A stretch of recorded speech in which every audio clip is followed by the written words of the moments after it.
আমি আমার নানা বাড়িতে ছিলাম। তো নানা বাড়িতে থাকতাম একটা কারণবশত, ওটা হচ্ছে আনন্দদায়ক, মানে আনন্দের জন্য আর কি। ওখানে বন্ধু বান্ধব বেশি ছিল, খেলাধুলা বেশি করতে পারতাম। বাবা কি করতেন? তো বাবা আমার তখন তামাকের ব্যবসা করতো, পুলিশে চাকরি করতো আমার বাবা। তো কোনো একটা কারণে চাকরিটা চলে যাওয়ার পর পরে উনি ব্যবসাটা বেছে নিয়েছেন। নেওয়ার পর তামাকের ব্যবসার ফাঁকে ফাঁকে কৃষিকাজ করতেন। তো তখন আমি একা ছিলাম, তখন তেমন একটা পরিবারের ভিতরে অভাব ছিল না। তারপর আমি নানা বাড়ি থাকতাম ওই বন্ধু বান্ধবের কারণে। থাকার পর আমি এক পর্যায়ে দেখলাম যে আমার মা একা থাকে, ওর কষ্ট লাগে, ছেলে সন্তান নাই। মাঝে মাঝে নানা বাড়িতে যে আমার নানির বকাবকি করে, আমার মেয়েটা রাখে দিছো কেন, আমার কাছে পাঠাই দাও।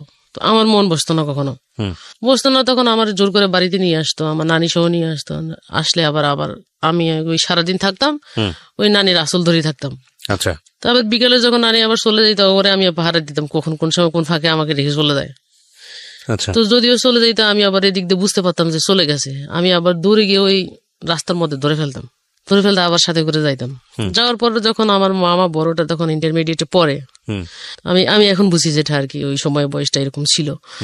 তো উনি আমাকে দেখে মানে চোখ রাঙ্গাইয়া অনেক রাগান্বিত ভাবে মানে আমার দিকে তাকাইছে আর রাগ করে একটা কথা বলছে। তো ওই তখন অবস্থায় আমি একটু ভয় পাইছি। ভয় পাওয়ার সাথে সাথে আমি কান্না করে দিচ্ছি যে আমি আর এখানে থাকবো না। ওই ভয়ের কারণে পরে আমি অসুস্থ হয়ে পড়ে যাই কান্না করতে করতে। তো এই ওটাতে কেটে যাওয়ার পর পরে আমি স্কুল জীবনে ভর্তি হইলাম বাড়িতে এসে। স্কুল জীবনে ভর্তি হওয়ার পর ক্লাস 6-7 যখন উঠছি, তখন আমার ওই একসাথে আমার স্বাস্থ্য জ্যাঠতো ভাই বোন মিলে স্কুলে যাইতাম আসতাম। ওখান থেকে এক ভাই আমাকে মানে পছন্দ করা শুরু করে দিল বলতে প্রতিনিয়ত একটা করে চিঠি লিখতো। ভাই বলতে মানে কি? আমার জ্যাঠাতো ভাই। ওকে। তো এই চিঠি লিখে আরেক জ্যাঠাতো বোনের দিয়ে পাঠিয়ে দিত। ওটা আমাকে না দিয়ে ওটা আমার বইয়ের খামের ভিতরে রেখে দিত, মলাট বলে যেটা আর কি, রেখে দিত। ওটা প্রতিদিন রাখার পর আমি স্কুল থেকে আসার পর কিন্তু আমার আব্বা মা আমার বইগুলা সব চেক করতো। চেক করার পর চেক করতে কিন্তু ওরা কয়েকটা চিঠি পেয়ে গেছে, যেটা আমি জানি না। ওখান থেকে একটা ওদের সাথে পারিবারিক ভাবে দ্বন্দ্ব লাগে যে চিঠি দেওয়ার কারণে। তো আমার আব্বা আবার ওদের সাথে একটু মারপিট করে, মাথা টাটা ফাটায় দেয়। তো এইটাকে কেন্দ্র করে আমি আবার আমার নানা বাড়িতে চলে যাই। ওখান থেকে আমি এসএসসি পরীক্ষা দিই। পরীক্ষা দেওয়ার পর আমি এসএসসি পাশ করি। এই এসএসসি পাশ করার পর আমার আব্বা প্যারালাইসিস হয়ে যায়। প্যারালাইসিস হওয়ার পর পরে পুরো সংসারটা আমাদের চলে না অবস্থা। এখন আমি কি করব? আমিও তো কেবল এসএসসি পরীক্ষা দিয়ে বের হয়েছি। আমার মার সাথে পরামর্শ করলাম এখন আমরা কিভাবে সংসারটা চালাইতে পারি। এই অসুস্থ থাকার ঔষধ পাতি সবকিছু মিলায় কিন্তু আমার চাচারা আমার পাশে আসে না, আমাদের পাশে আর আসে না। এরকম করতে করতে উনিও অসুস্থ। এখন আমিও পড়ালেখা কিভাবে করব, এটা একটু কষ্টের বিষয়। এর ফাঁকে দিয়ে আমি আবার ওই 19 থাকা অবস্থায় একজনের সাথে আমার রিলেশন হয়ে যায়। তো ওকে আমার পছন্দ লাগে এবং ও আমাকে পছন্দ করে। পছন্দ থাকা অবস্থায় ওর সাথে আমার একটা মানে ভালো সম্পর্ক তৈরি হয়ে যায় এবং চিঠি আদান প্রদান হওয়ার কারণে আবার এদিকে বাবা অসুস্থ। তখন যদি আমি সিদ্ধান্ত নিয়ে ফেলছি যদি আমি ওকে বিয়ে করি তাহলে হয়তো বা আমার ঝামেলাটা কমে যাবে। তো ওকে আর ফ্যামিলিগত দিক থেকে বিয়ে করা হলো না। আমি একদিন ওদের বাড়ির এদিকে বেড়াইতে আসছিলাম। বেড়াইতে আসার পর ওর ভাই মানে কথা বলছে, একটা মানে কটু কথা বলছে আর কি। এটা আমার এক ভাবি শুনতে পারছে। শোনার পরে ওই ভাবি কি করছে, বাড়িতে কথাটা লাগাইছে। লাগানোর পর এখন আমার আব্বা ওইটাকে রিয়েক্ট করি এমন একটা পর্যায়ে নিছে যে আসলে আমি ওর সাথে খারাপ কিছু করে ফেলছি। উনি আমাকে ওই দিন রাত্রে মানে এমন ভাবে মারতে গেছে যে হাতের মধ্যে একটা রশি নিয়ে আমার গলায় ঢুকাই দিছে, যেটা ফাঁসি বলে আর কি। ঢুকাই দিয়া ওই ফাঁস এভাবে টান দিছে। টান দেওয়ার সাথে আমার হাতটা কিন্তু আমি এই ফাঁসির ভিতরে ঢুকাই দিছি, হাতে বাজি গেছে। বাজি যাওয়ার পর কোন রকম রশিটা ফাঁক করে মাথা থেকে বের করে দিয়ে আমি একদিকে দৌড় মারছি তখন আমি ভয়ে দূরে আমার বান্ধবীর বাড়িতে গেছি।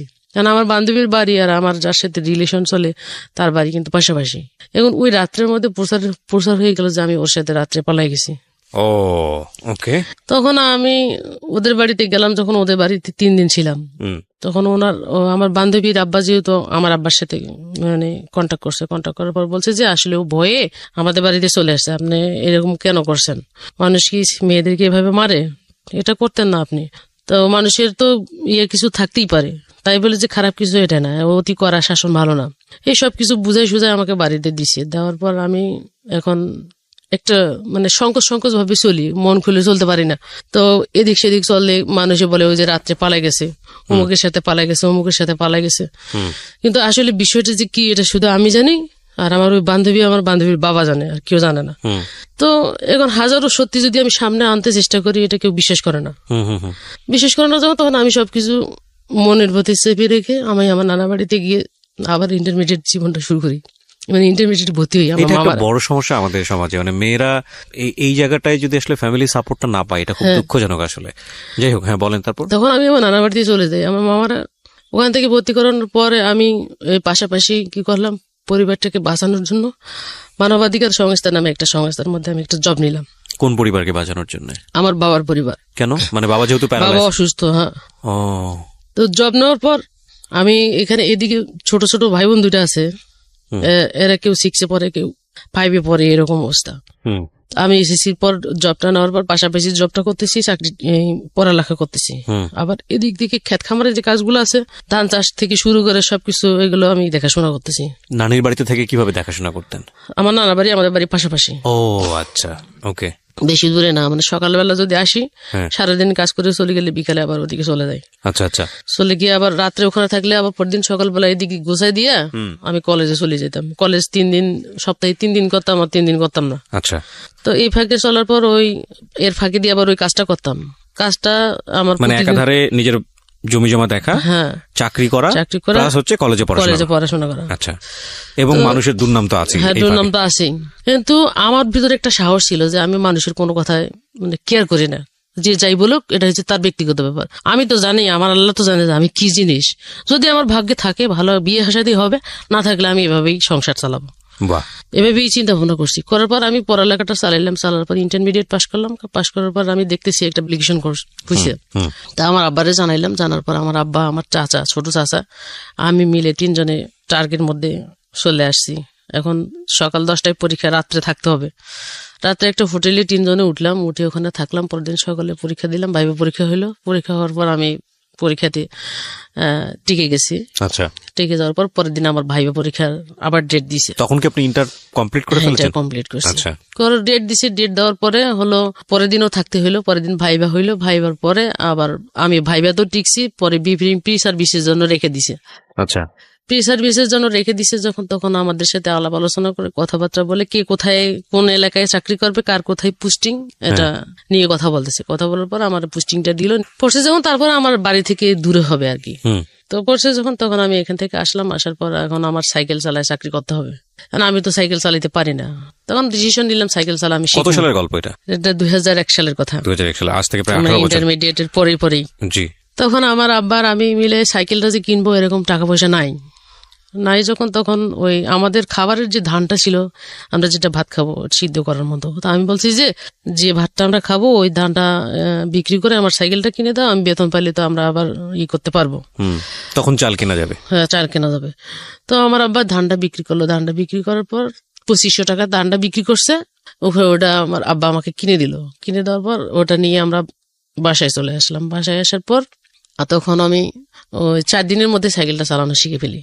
আচ্ছা। শিখে ফেলার পর আমি যেদিন জয়েন করবো, ওই দিন আমি সাইকেল টেকেল সবকিছু নিয়ে আমাকে আমার আব্বা ওখানে রেখে আসছে। রেখে আসার পর আমি ওখান থেকে সাইকেল যাত্রা শুরু করলাম চাকরিতে। মানে কোথায় কোথায় যেতে হবে, ফিল্ডে কি আসে, বিষয় সবকিছু ওখান থেকে জেনে নিলাম ম্যানেজারের কাছ থেকে। জেনে নেওয়ার পর ওখানে আমরা একটা টিমের মধ্যে চাকরি করতাম। মানে এক একজন এক এক প্রোগ্রামের। আমি ছিলাম হয়েছে এনএপি প্রোগ্রাম, শিক্ষা প্রোগ্রাম। আচ্ছা। তো ওই প্রোগ্রামে শুধু আমি একা। এখন আমি 3 মাস কাজ করার পর আমাকে ওখান থেকে প্রোগ্রামটা চেঞ্জ করে দেওয়া হলো। চেঞ্জ করে দিল আমাকে এডিপি প্রোগ্রামে। যেমন ওই এলাকার মধ্যে হতদরিদ্র, গরিব দুঃখী যে লোকের মেয়েগুলো আছে আমার মতো বয়স, বা 18 বছর 17 বছর, পড়ালেখা করে না, এদেরকে গ্রাম থেকে বুঝাই শুনে ধরে এনে ওদের ভিতরে একটা পাঠাগার সিস্টেম ছিল। বিকালবেলা, সকালবেলা যদি আমি ছোট বাচ্চাদের দেখতাম, বিকালবেলা আমার বড় বাচ্চাদের দেখতে হইতো। এটাকে নিয়ে আমি আবার ওই ইয়াতে গেলাম, পাঠাগার ভিজিট করতে যাইতাম। তো ওই রকম মেয়েদেরকে আনে বুঝাই শোনায়, বড় বড় মেয়েদের, অশিক্ষিত মেয়েদেরকে দিতাম, মোটিভেশন করতাম, পড়ালেখার জন্য আগ্রহ করতাম। ওইগুলো করার জন্য আমার লাগতো আপনার হচ্ছে সিডি, টিভি, মানে সাংস্কৃতিক মূলক অনুষ্ঠানের জন্য যে সমস্ত জিনিসগুলো দরকার, এগুলো দিয়ে এটার জন্য আমাকে প্রতি মাসে ট্রেনিং করতে হইতো। চাকরি করতে করতে আমার বছর খানেক হয়ে গেল চাকরির বয়স। বছরখানেক হয়ে যাওয়ার পর এর মাঝখান দিয়ে আমি এই ছুটিতে বাড়িতে আসছি। আর এই যে আমার বাড়িতে থাকাকালীন যার সাথে রিলেশন ছিল, একটা বদনাম হয়ে গেল, ওর সাথে আমার কোনো যোগাযোগ নাই। তো ফুট করে একদিন বাড়িতে ও বাড়ি যাচ্ছে, আমিও আসতেছি, তো এলাকার ভিতরে দেখা হয়ে গেছে যখন, তখন ওর সাথে আমার কথা হইলো, কথাবার্তা হইলো। হওয়ার পর ও কি করছে, আমার ফোন নাম্বার নিছে, চিডিসেল নাম্বার একটা ব্যবহার করতাম, তখন আমার সাথে মাঝে মাঝে ওর সাথে ফোনে কথা হইতো। তা আমার ফ্যামিলিগত বিস্তারিত যখন জানলো, তখন ওর সাথে আমার কথা হইলে মাঝে মাঝে ওর সমস্যায় পড়লে আমার থেকে টাকা নিত, আর আমি সমস্যায় পড়লে ওর থেকে নিতাম। এরকম একটা বন্ধুত্ব সুলভ রিলেশন ছিল। তো এক পর্যায়ে কথা বলতে বলতে দুজনের মধ্যে আবার একটা ভাব সৃষ্টি হয়। তা আমি বলি যে এভাবে না থাকে আমরা দুজনে বিয়ে করলে হয় না? কয় কথাটা খারাপ বলছ না, কথাটা ভালোই বলছস, বিয়ে করলে মনে হয় আমরা এখন চাকরি বাকরি করি, আমাদেরকে মেনে নিবে, করে ফেলবো। তো এই কথাই থাকে, আমি আর এর সাথে তেমন একটা বাড়াবাড়ি করি না। হয়তো বা দেখা গেছে 15 দিন পর একদিন কথা হয়, 10 দিন পর একদিন কথা হয়, এরকম। তো এই দিক দিয়ে আমি চাকরি বাকরি করতে মোটামুটি পরিবারটা গুছাই ফেলছি, একটু স্বস্তির দিকে আসছে, মোটামুটি ভালোই চলছে। চলার পর এখন ওই সময় আমার ছোট ভাই ফর্ম ফিল আপের টাকা পাঠাবো এসএসসি। তো আমি আবার আমি এখনো বেতন পাই নাই, আমার এই বন্ধুর কাছে কল করছি, আমি কিছু তুমি আমার কিছু টাকা দাও, আমার ভাইয়ের ফর্ম ফিল আপ, তো ওই জন্য একটু আমার তাড়াতাড়ি জরুরি করে বাড়ি যেতে হবে, আমার আব্বা অপেক্ষা করতেছে। তো ও কি করছে, আমার সাথে কথা বলে বলতেছে আচ্ছা ঠিক আছে আমি দিচ্ছি, তবে অন্য একটা নাম্বারে পাঠিয়ে দিচ্ছি। ও কথাটা বলে মোবাইলটা অফ করে দিছে। যখন ওই যে টাকা পাঠাইবে বলছে, এখন আমি আর ওরে পাই না। ওর টাকা 3000 টাকা দিছে ওর বন্ধুর কাছে। উনি কি করছে, আমাকে ফোন করে বলছে যে আপনি টাকা চাইছিলেন, টাকাটা আমার কাছে দিয়ে দিছে, আপনি এসি পরিবহনে যান, আপনার টাকাটা আমি পাঠাই দিচ্ছি। তো বলে যে আমি আচ্ছা ঠিক আছে আমি যাচ্ছি। আমি তখন এসি পরিবহনে গেছি, যাওয়ার পর উনি আমাকে টাকাটা পাঠাই দিছে। পাঠাই দেওয়ার পর ওনার নাম্বারটা আমি সেভ করে রাখছি, যে ওই পর্যন্ত শেষ, আমার আর মনে নাই। যখন তখন আমি ফর্ম ফিল আপ শেষ করে আমি আবার আমার চাকরির জায়গায় চলে গেছি। চলে যাওয়ার পর প্রায় মাসখানেক পর আমাকে আমার আব্বা কল করছে। কল করে বলতেছে যে আমি হচ্ছি বড়, আমার ছোট চাচার মেয়ে আমার থেকে ছোট, তো ওর বিয়ের কথাবার্তা চলছে যখন, তখন আমার আব্বা এখানে একটা ব্যাগরা দিচ্ছে যে আমার মেয়ের বিয়ে হয় না এখনো, এখন তোমার মেয়ের বিয়ে দিলে মানুষ খারাপ বলবে। তা আমি বলছি যে ওরা যখন ভালো সম্বন্ধ পাইছে, বিয়ে দিয়ে দেখ, সমস্যা নাই, আমার বিয়ে আমি নিজে করে নেব, চাকরি যেহেতু করি এরকম পাবোই অনেক কিছু, তা তোমাদের বাড়িতে আমার থাকতে হবে এমন কোনো কথা না। তা আমার বলতেছে তাহলে কিছু টাকা লাগবে। তা আমি বলছি কত টাকা লাগবে? কয় 1020 টাকা হইলে আমি এদিক দিয়ে একটা সমস্যার সমাধান করবো আর কি। আমি ওই দিন সন্ধ্যার মধ্যে আমি তখন বেতন ধরছি আমার 8900 টাকা, আর এদিক দিয়ে সবকিছু মিলাই 10-12 হাজার টাকা পাইতাম। তো আমার ওখানে আবার থাকতে থাকতে বন্ধু বান্ধব হয়ে গেছে, ওদের থেকে আমি কিছু টাকা সংগ্রহ করছি, করার পর আমি 20,000 টাকা মিলাই বাড়ি আসছি। তো বাড়িতে আসি দেখি বিয়ের সব আয়োজন শেষ। পরে বিয়ের রাত্রে যখন আসলাম, বিয়ে হয়ে গেল, চলে গেল, খাওয়া দাওয়া শেষ, আমিও ভাত টাত খাইছি। খাওয়ার পর ওই ডেকোরেশন যেগুলো আছে, বরযাত্রী যেখানে বসছিল ওইখানে বসে বসে মোবাইল টিপতেছি।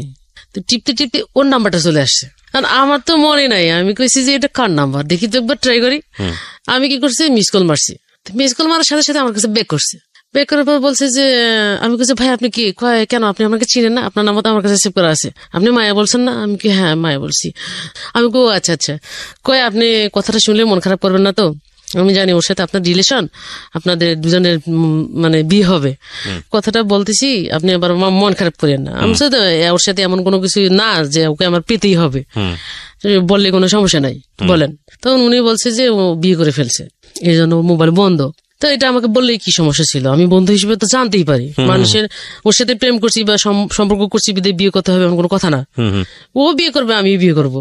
তখন উনি আমাকে বলতেছে যে আমি কথা যদি আপনি ইয়ে না করেন, আমি একটা কথা বলবো আপনাকে, আপনি কি বলবেন আমাকে? তো বলছে আমি পরে বলবো। ফোনটা কাটছে। তো এটা মনের ভিতরে রাখার পর কি করছে, আমার সাথে প্রায় 6 মাস এমনি কথা বলছে।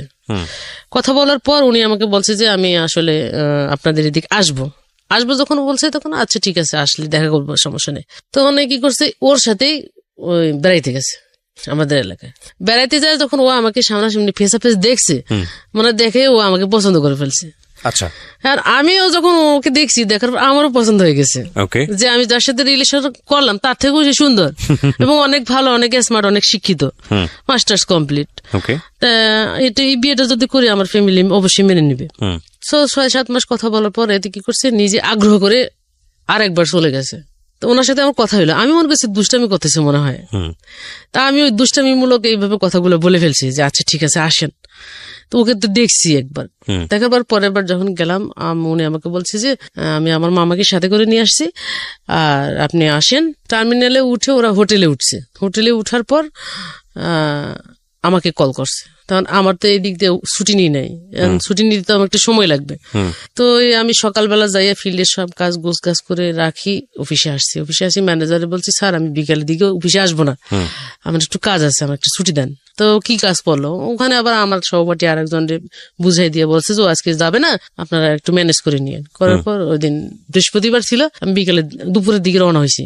রওনা হয়ে ওর সাথে দেখা হলো আমার 2টা বাজে। 2টা বাজে যখন দেখা হলো তখন ও বলে যে রিক্সায় উঠো। তো ওর সাথে আমি রিক্সায় উঠলাম, ওর মামা আছে হোটেলের ভিতরে।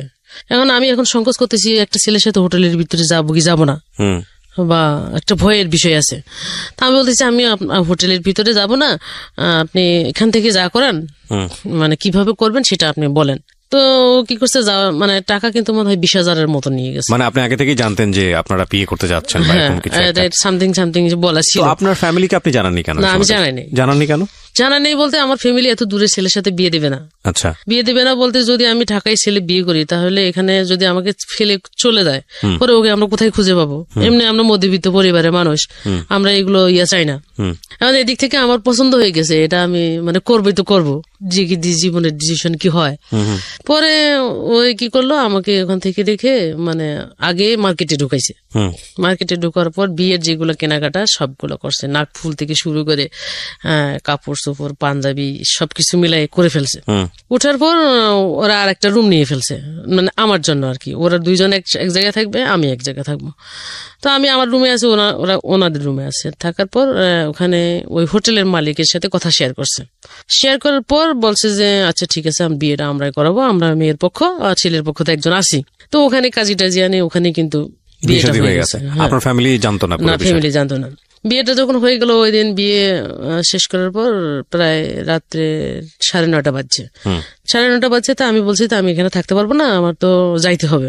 তো বলতেছে না, চলে গেলে কেমন হয়, এটা খারাপ দেখা যায় না, থাকো আজকে, কালকে শুক্রবার বন্ধ আছে, শুক্রবার বিকালে যাবো, শনিবার অফিস করবা। আমি ওখানে থাকলাম। থাকার পর শুক্রবার বিকালবেলা ওর মতো চলে আসছে, আমি আমার মতো চলে গেছি। চলে যাওয়ার পর আবার কন্টিনিউ তো ফোনে যোগাযোগ হয়। তো যোগাযোগ করতে করতে করতে করতে এটা আমার বাড়িতে জেনে গেছে যে আমি বিয়ে করে ফেলছি। জেনে গেছে যখন, তখন আমার বাড়িতে কিছুতেই না, দিবে না, মানতেছে না। এখন যদি আমাকে অন্য কোথাও বিয়ে করে দেয়, এখন ওর সাথে বিয়ে করছি, যা করার তো সবকিছু করে ফেলছি, এখন আমি আর একটা ছেলের কাছে যাবো না। এখন আমার কপালে যা হবে হবে। এখন তোমাদের সংসার আমি বোঝাই দিছি, এখন তোমরা ভালোভাবে মেনটেন করে চলো, আমি এভাবে বলছি। বলার পর আমি ফ্যামিলিকে বলেছি যে আমি আমার যতটুকু করার ছিল আমি অতটুকু করে গোছাই দিছি, এখন তোমরা তোমাদের মতো মেনটেন করে চলো। না, আমার পক্ষে সম্ভব না, আমি ওর সাথে সংসার করবো। আমি এই কথা বলে আমি ওখান থেকে চাকরি বাকরি ছেড়ে ওর সাথে চলে আসছি। চলে আসলাম ঢাকা আসার পর এখানে আমাকে রাখলো।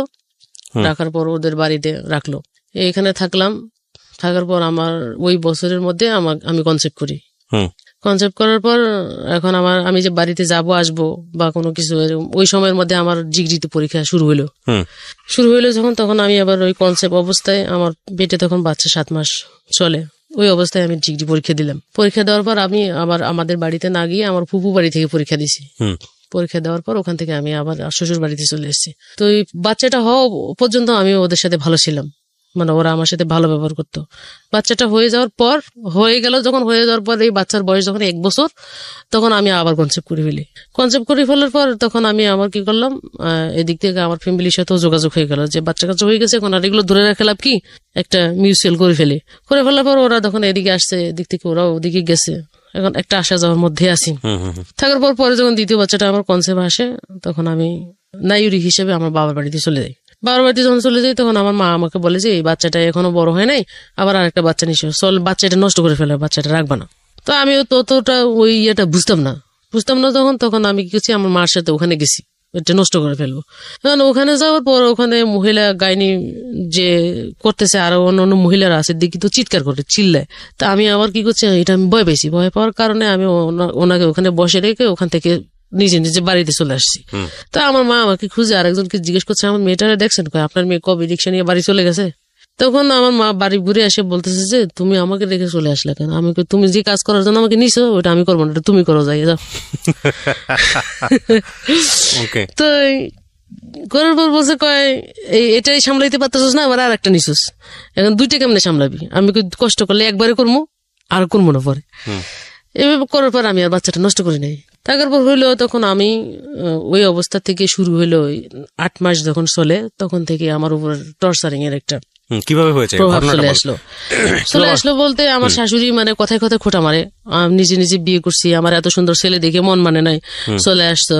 আমি ঢাকা শহরে ছেলে বিয়ে করাইলে কত কিছু পাইতাম, কোনো কিছু পাই নাই। আজকে দুইটা বাচ্চা হয়ে যাচ্ছে, তোর ফ্যামিলি থেকে কোনো কিছু দেয় নাই বা ওইরকম কিছু পাই না, একটা মানে আত্মীয়তার সম্মান বলতে কিছু আছে। আমি বলছি যে এত দূর থেকে তো এত কিছু করা সম্ভব না, আর আপনারা গেলে তো আমার মা বাবা ফেলাই দেয় না, আমাদের সাধ্য মতো যতটুকু করার দরকার আমরা অতটুকু করি, এইভাবে তো আপনি আমাকে এভাবে বলতে পারেন না। তো ওনার ছেলে হচ্ছে ও সহ 4 জন, আরো 3 ছেলে আছে, মেয়ে এক আছে, এক মেয়ে বিয়ে হয়েছে। তো ওই পরিবারের সমস্ত কাজ আমাকে দিয়ে করাইতো, রুটি বানা থেকে শুরু করে সকালবেলা প্রতিদিন 1 গাদা রুটি বানাইতে হয়, ভাজি করতে হয়, চা আছে, সবকিছু মিলাই করা লাগে।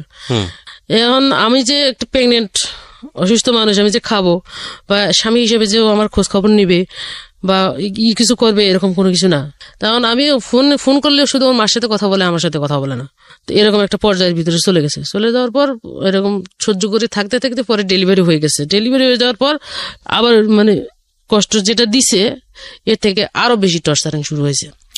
টর্চারিং যখন শুরু হয়েছে তখন আমি কিন্তু এখন তো এই অবস্থায় তো আমি আমার বাবার সংসারে ফিরে যেতে পারবো না। এখন যদি যাই তখন ওরা আমাকে আগেই বলছে যে আমরা এগুলো চিন্তা ভাবনা করে কথা বলছিলাম, এখন আমরা এগুলো মানবো না, আমি শেয়ারও করতে পারতেছি না। তখন বাচ্চাটার বয়স 1 বছর 6 মাস এরকম হয়েছে। ও একটু একটু করে হাঁটা অবস্থায় আমি কি করছি, যে টাকা পাবো, যে টাকা নাই ওই টাকাটুকু পাঠায় সব ওদের কাছে। তখন আমার অসহ্য হয়ে গেছে যখন, তখন আমি কোন রকম 500 টাকা জোগাড় করছি। জোগাড় করার পর ওই 500 টাকা নিয়ে আমি কি করছি, বাচ্চা 2টা নিয়ে ছায়দাবাদ টিকিট কেটে গাড়িতে ওইটা চলে গেছি। বের হয়ে যখন তখন ওর মা ওকে ফোন দিয়ে বলছে যে তোর বউ বাড়ি থেকে বের হয়ে গেছে, বের হয়েছে তো হয়েছে, এই বাড়িতে আমি আর ঢুকাবো না। আমার কাছে মোবাইল নেই যখন, তখন ও কোন অফিসে চাকরি করে ওইটা আমি জানি। অফিসে চলে গেছি, অফিসে চলে যাওয়ার পর অফিসে ওরে আমি পাইছি। ও আমার দেখে মানে মুখ এমন ভাবে কালো করছে যেন আমি ওর শত্রু গেছি ওখানে। তারপরে সবকিছু মেনে নিয়ে ওই অফিসে থাকার পর ওই দিনে তো ব্যাচেলার থাকতো, যে বাসায় ব্যাচেলার থাকতো বাসায় তো নেওয়া সম্ভব না। অফিসের রুমের ভিতরে বসায় রেখে ঘন্টা 2 মধ্যে বাসা খুঁজে নিছে। বাসা খুঁজে নেওয়ার পর 1000 টাকা একটা রুম ভাড়া নিছে, ওই রুমের ভিতরে আমাদেরকে আপাতত উঠাইছে। উঠানোর পর 1 মাস থাকলাম, 2 মাস, 3 মাসের মাস বলতেছে যে আমার একলা সংসার চালানো সম্ভব না, আমি কি আমার ভাই বোনদের টানবো নাকি এখানে আমি আলাদা করে সংসার টানবো, এটা সম্ভব না। তখন আমি বললাম যে আমি তো পড়ালেখা জানি, আমি তো একবারে অজ্ঞ না যে কোনো কিছু করতে পারবো না, যে কোনো একটা চাকরির ব্যবস্থা করে দাও, আমি বাচ্চা কাচ্চা কারো কাছে রাখি, আমি চাকরি করবো। তো এরকম যখন একটা কথা বললাম তখন ও রাজি হইলো। রাজি হওয়াতে পরে আমাকে কি করলো, ও যে এলাকায় কাজ করে ওই এলাকার কিছু সদস্য আছে যারা গার্মেন্টস সেক্টরে কাজ করে, তাদের সাথে পরিচয় পর্ব করে ও, আমি যে ওর ওয়াইফ, ওই পরিচয়টা গোপন রাখার পর ওনার সাথে পরিচয় করে দিয়ে আমাকে একটা জবের ব্যবস্থা করলো। করার পর আমি এখন পড়ালেখা করছি, এতগুলা পড়ালেখা করার পর আমি গার্মেন্টস এর ভিতরে যখন আমি পরিবেশটা সম্পর্কে বুঝলাম ওই দিনে ইন্টারভিউ দিতে যাইয়া, এখন আমি বলছি যে আমি এই সমস্ত চাকরিগুলো করবো, এটা আমার পক্ষে সম্ভব না, আমি মেনে নিতে পারবো না এটা। তো যিনি সুপারভাইজার আমার, তিনি অনেক ভালো, উনি আমাকে গেট থেকে নিচে নেওয়ার পর ফ্লোরে নিচে নিয়ে আমাকে, আমি তো ওই সেক্টরে একবারে নতুন, কিছু জানি না, উনি আমাকে সবকিছু জানাই দিছে, শিখাই দিছে। তো শিখাই দেওয়ার পর আমাকে বলছে যে তোমাকে ইন্টারভিউ বোর্ডে যখন জিজ্ঞেস করবে তুমি এগুলো বলবা। তো তখন আমি ওগুলো বলছি, বলার পর আমার বেতন হচ্ছে 2800 টাকা। তো ওভারটাইম করলে আমি 4000 4500 মতো টাকা বেতন পাইতাম। তো ওখানে কাজ করা অবস্থায় কাজের মধ্যে দিয়ে যে সিচুয়েশন গুলো তৈরি হতো, যে আচরণ গুলো করতো, যে গালাগালি গুলো করতো, এগুলো আমার কাছে ভালো লাগতো না যখন, তখন আমি নিজের মনে মনে শুধু মনে মনে রেখে দিতাম, বলতাম না। এই অফিসে যাই আসি, এখন আমি বাচ্চা 2টা কার কাছে রাখবো, এটা একটা টেনশন। তারপরে ওখানে আমি মাঝখান দিয়ে ছুটি নিছি। ছুটি নেওয়ার পর আমি বলছি যে স্যার আমাকে 2 দিন ছুটি দেন, ছুটি দিলে আমি একটু সমস্যা আছে সমাধান করে অফিসে আসবো আর কি। এর ফাঁকে দিয়ে আমি বাচ্চা 2টাকে নিয়ে আমাদের বাড়িতে চলে গেছি। বাড়িতে যে ওদেরকে ওখানে রাখছি, রাখার পর আমি আমার মার সাথে কন্ট্যাক্ট করছি যে তোমার আমি প্রতি মাসে 3000 করে টাকা দেবো, ওদেরকে শুধু খাওয়াবা আর একটু বড় করবা, আর কোনো কিছু লাগবে না, বড় হলে আমি ওদেরকে নিয়ে যাব। আর এর ফাঁকে দিয়া আবার এই সংসারের যে অবস্থা, আব্বা অসুস্থ, তা আব্বা আবার আমার সাথে শেয়ার করলো যে আমারও একটু সাপোর্ট করিও। আমি তো চাকরি যেহেতু পাইছি সেহেতু সাপোর্ট আমি করবো, ওদের জন্য 3000 টাকা দেই, তাহলে আর 2জন পড়ালেখা করবে, আর 2000 টাকা বাড়াই দেবো, আমি 5000 টাকা দেবো। 5,000 টাকা দিলে এদিক দিয়ে হয়ে যাবে, আর যা টুকিটাকি টাকা থাকে আমি একলা তো, ও যদি আমাকে নাও রাখে আমি একলা, আমার মনের ভিতরে একটা প্ল্যান আছে। আব্বার সাথে কথা বলার পর আমি ওদেরকে রাখি চলে আসছি। চলে আসার পর তারপরে আমার মা ওখানে আমার ছেলেদেরকে ভর্তি করাইলো। ভর্তি করানোর পর পড়ালেখা ভালো চলছে, আমি ওদিকে চাকরিটা ভালো করতেছি এবং ওদেরকে প্রতি মাসে 5,000 টাকা করে দিচ্ছি। 3,000 টাকা আমার ছেলেদের জন্য, 2,000 টাকা 2 ভাই বোনের জন্য। মাঝে মাঝে এদিক দিয়ে টুকিটাকি যা ওষুধপত্র খাওয়ার লাগে 500 টাকা হাত খরচ আমার আব্বারে দিচ্ছি। দেওয়ার পর ওইখানে আমি চাকরি করা অবস্থায় এখন আমার মেন্টালিটি আসলো যে আমি আসলে এটাতে কি আছে, এই কাজটাতে কি আছে। যেমন ওরা আজকে আমাকে অর্ডার করতেছে, ওই জায়গাটা আমাকে যেতে হবে। এটা করতে হলে মানে ওখানে যেতে হলে আমাকে কি করতে হবে, আমাকে এটা অ্যানালাইসিস করতে হবে। মানে আপনাকে যিনি অর্ডার করতেছেন আপনি সেই জায়গায় একদিন অর্জন করতে চান। অর্জন করতে চাই। জানার পর যখন আমার আইকিউ এর ভিতরে ওই জিনিসগুলো ঢুকে গেল, তখন আমি কি করব, আমার এই বেতনে পোষাবে না, এখন আমি চাকরিটা চেঞ্জ করব। যাইতে আসতে আমি এক মহিলার সাথে কথা বলতাম প্রতিদিন। তো ওনাকে আমি বললাম, আপনাদের ওখানে কি লোক নেয়? তো বলতেছে, তোমার পড়ালেখা আছে? আমাকে হওয়া আছে। তাহলে তুমি কালকে সার্টিফিকেট নিয়ে এই জায়গায় দাঁড়াও, আমি আসার সময় তোমাকে মাইক্রো করে তুলে নিয়ে যাব। তো ওনার সাথে আমার যোগাযোগ করার পর আমি পরের দিন সকালবেলা সব কাগজপাতি মানে ওখানে 30 তারিখ ডিউটি শেষ করছি, বেতন দেয় 10 তারিখ। যে কোনো একটা বাহানায় আমি বেতন একটা নিবো এখান থেকে। পরের দিন ওনার সাথে আমি ওই ফ্যাক্টরিতে গেলাম। ফ্যাক্টরিতে যাওয়ার পর উনি একজন ইনচার্জের কাছে আমাকে বুঝিয়ে দিল। বুঝিয়ে দেওয়ার পর উনি আমাকে বলতেছে যে তোমাকে আমরা নিব, তুমি আমাদের ম্যানেজারটা একটু সেন্সিটিভ, উনি স্মার্টনেস নিয়ে চলাফেরা না করলে ওনা কিন্তু নেয় না। স্মার্টলি চলাফেরা করতে হবে, স্মার্টনেস লাগবে। তুমি সুন্দর পোশাক টোশাক পরে কালকে একবার স্মার্ট হয়ে আসবা, ঠিক আছে, সেক্টরটা চিনে যাও। তো আমি ওই দিন ওনার সাথে কথা বলার পর আমি চলে আসি। চলে যাওয়ার পর পরের দিন আমি আবার ওখানে গেছি। উনি যেভাবে আমাকে যেতে বলছে আমি ওখানে গেছি। যাওয়ার পর ওখানে লোক মনে হয় 10 জন নিছে। 10 জনের মধ্যে সিলেক্টেড করছে 6 জন, 4 জন বাদ। এর মধ্যে 2 জন মেয়ে আর বাকিগুলো ছেলে। সিলেক্টেড করার পর আমাকে ইন্টারভিউ বোর্ডে পাঠাইলো। পাঠানোর পর লিখিত পরীক্ষা হয় ওখানে 100 মার্কের। পরীক্ষা দিলাম। পরীক্ষা দেওয়ার পর ওনারা আমাকে ফ্লোরে পাঠাই দিল। ফ্লোরে পাঠাই দিয়ে ফ্লোর থেকে আমাকে মেডিকেল পাঠাইলো। ওখানে মেডিকেল পাঠানোর পর মেডিকেল টেস্ট করলো। টেস্ট করার পর আমার ওই দিন পাঠাই দেওয়ার পর 6 তারিখে আমাকে জয়নিং ডেট দিল। 6 তারিখ থেকে আমি ওখানে জয়েন করলাম। জয়েন করার পর আমি জয়েনের ফাঁকে ওখানে কাজ করতেছি। কাজ করা অবস্থায় এখন আগের সেক্টরে যেখানে আমি কাজ করছি ওখানে সবার সাথে মানে পরিচয় হয়েছে, রিলেশন হয়েছে, ভালো সম্পর্ক হয়েছে, কথা দুইটা জোর করে বলতে পারতেছি, নিতে পারতেছি। কিন্তু এখানে গিয়ে আমার মন পুরো টিকতেছে না, মানে কিরকম কিরকম লাগতেছে, আবার ওদের কথাগুলো কিরকম লাগতেছে আমাকে। তো আমার একটা জিনিসের কারণে আমাকে একটা বকা দিছে, একটা ভুল করছি আমি। তো ভুল যখন করছি তখন আমাকে বকা দিছে। বকা দেওয়ার কারণে আমার ওই জিনিসটা আবার ওখানেই মনের ভিতরে খুব নিছে যে আমি ওর জায়গাটাই যাব, এখানে থাকি, এখানেই ওর জায়গায় যাব। ওই দিন চলে আসি। চলে যাওয়ার পর পরের দিনে সকালে গেছি। যাওয়ার পর আর একজন সেকশন লিডার ছিল আমার। তো উনি আমাকে বলতেছে, তোমার মন খারাপ কেন? আমি বলতেছি যে আসলে আমার পকেটের ভিতর যে একটা স্টিকার থাকে জ্যাকেটে, এটা আমি জানি না, এটা আমাকে জানাই দেওয়া হয় না। কিন্তু কালকে আমার দিদি যেভাবে কথাগুলো বলছে এই জন্য আমার মন খারাপ। তুমি কাজ করো, তোমাকে আর কিছু বলবে না।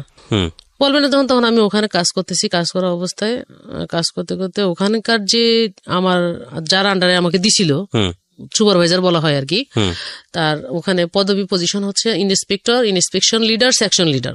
তো আমি ইন্সপেক্টর হিসেবে ওখানে জয়েন করছি। জয়েন করি মোটামুটি ওখানে আমার বেতন প্রায় 5,500-এর উপরে বেতন ধরছে।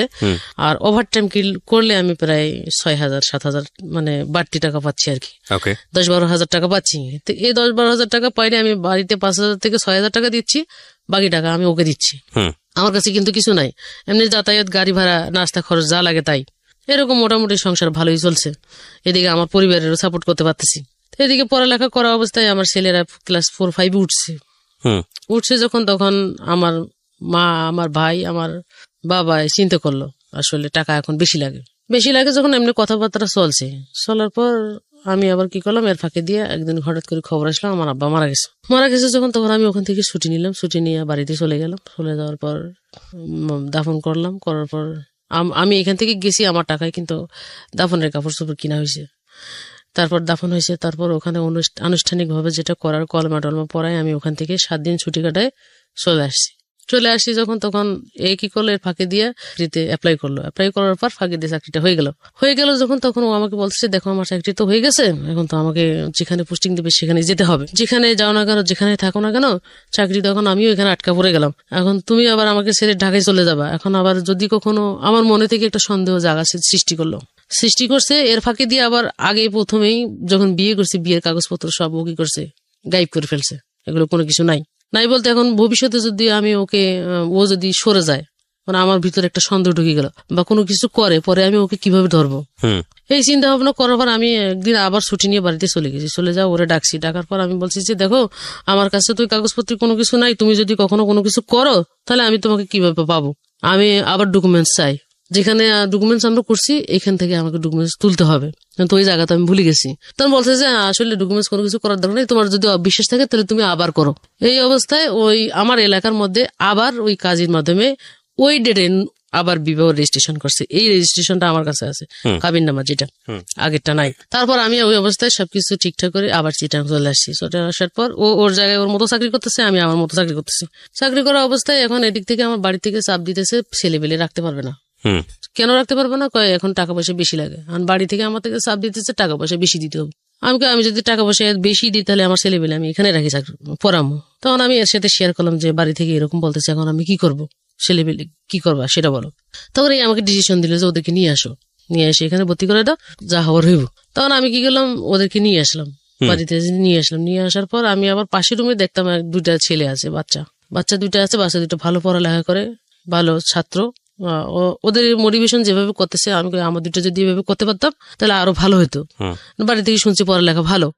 ছেলে দুইটা আনার পর ওদের ছেলে দুইটা যেখানে ভর্তি আছে আমি ওখানে ভর্তি করাইলাম। ভর্তি করার পর ওখানে থাকলো, ভর্তি করলো, দেখি তো পড়ালেখা ভালো। এর ফাঁকে দিয়া ওই ভাবিরে বললাম, ভাবি আমি তো সারাদিন থাকি না, আপনি আপনার বাচ্চা দুটা যেরকম দেখেন আমার বাচ্চা দুটো একটু ওরকম দেখিয়েন, আমার দিকে একটু তাকান, ঠিক আছে? তো উনি আবার বলতেছে ঠিক আছে, সমস্যা নাই, আমি দেখবো। তো এই দিক দিয়ে সবার সাথে যোগাযোগ ভালোই চলছে। হুট করে আরেকদিন আমার আব্বাই আমাকে কল করছে, একটু জরুরি করে বাড়ি যেতে হবে। এই আমার আম্মাই ফোন করছে, আব্বা তো নাই। ফোন করার পর আমি তখন গেলাম বাড়িতে। বাড়ি যাওয়ার পর বলছে যে ওকে তো আমরা ধরে রাখতে পারতেছি না। কেন, কি হয়েছে? কয় ওই আমাদের পাশের বাড়ির অমুক ছেলের সাথে রিলেশন করে, আর ওর সাথে যদি এগুলো করে এখন একটা বদনাম। তখন কি করতে হবে? কয় তুই তোর কাছে নিয়ে যা, ওখানে ভর্তি করে দিই, পড়ালেখার খরচ পাশাপাশি একটা চাকরি টাকরি ধরাই দিস, চাকরি বাকরি করলে হয়তো বা এগুলো করবে না। আবার হাজবেন্ডের সাথে শেয়ার করলাম যে এই ঘটনা।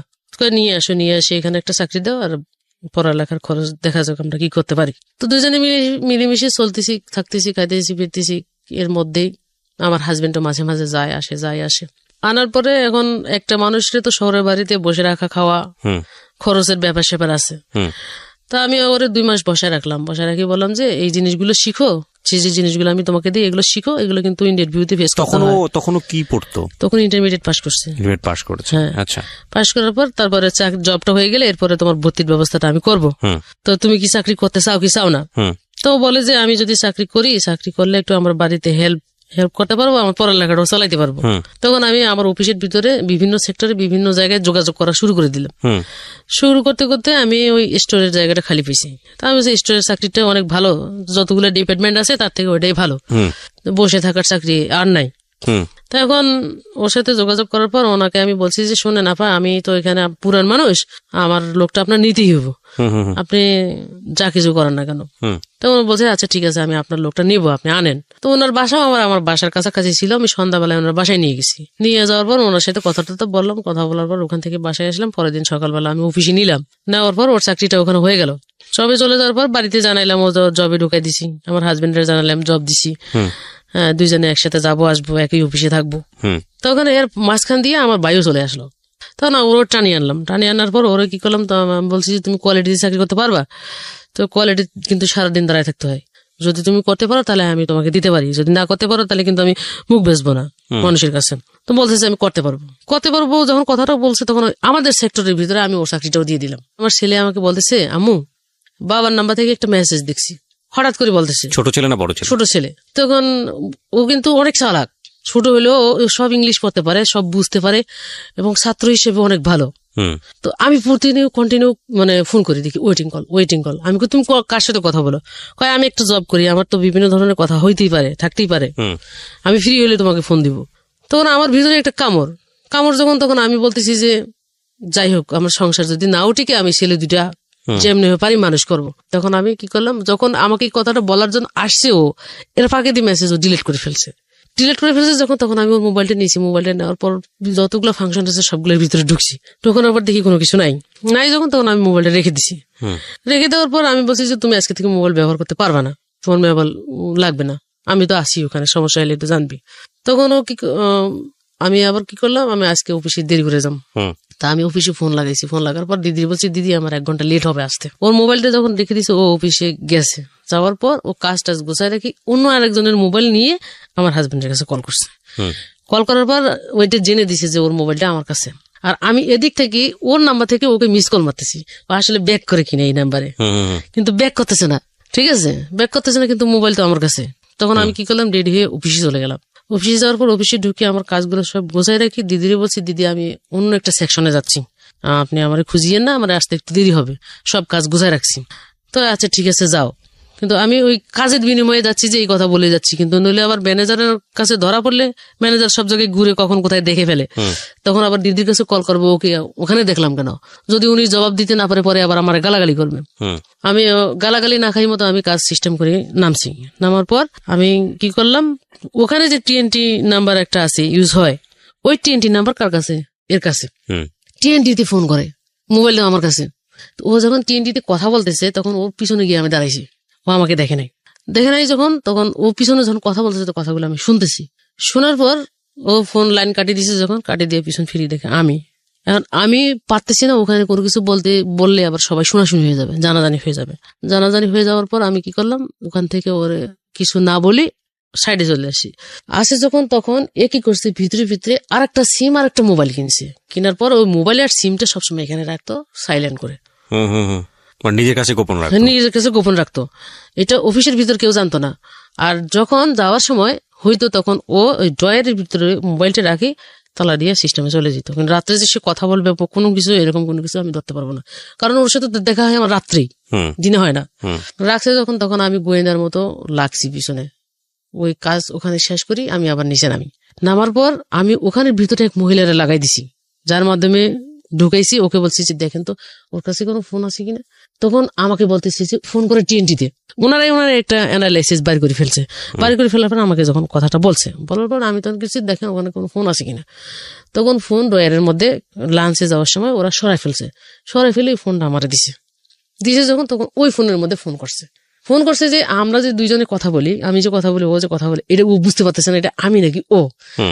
আমি ওর হয়ে কথা বলতেছি, ও সেজে যখন কথা বলতেছি তখন কথাগুলো সব আমি পেয়ে গেলাম। পেয়ে যাওয়ার পর আমি আমার মার সাথে যোগাযোগ করলাম। পেয়ে গেলাম মানে কি, আপনি কি পেলেন যে আসলে কি পেলাম, যে ওর সাথে যে একটা সম্পর্ক আছে এটা আমি পাই গেলাম। মানে কথার টোন শুনে আপনি পেয়েছেন? হ্যাঁ, পেয়ে গেছি। বা আপনাকে নিয়ে ওই সময় কোনো কথাবার্তা হচ্ছিল কিনা? হ্যাঁ, আমাকে নিয়ে কথা হচ্ছিল। ওকে, আপনি ইন ডিটেল এখানে বলতে চাচ্ছেন না, আমি বুঝতে পারছি। হ্যাঁ, তারপর কি হলো? ইন ডিটেল আমি বলি, আমাকে যখন ফোনটা আমি রিসিভ করলাম, হ্যালো, মানে ওর মতো করে ও যেভাবে কথা বলে, কয় তুমি কেমন আছো, আমি ভালো আছি। ওকে আমি ফোন দিই না যে ও কি তোমার সাথে কিছু শেয়ার করে।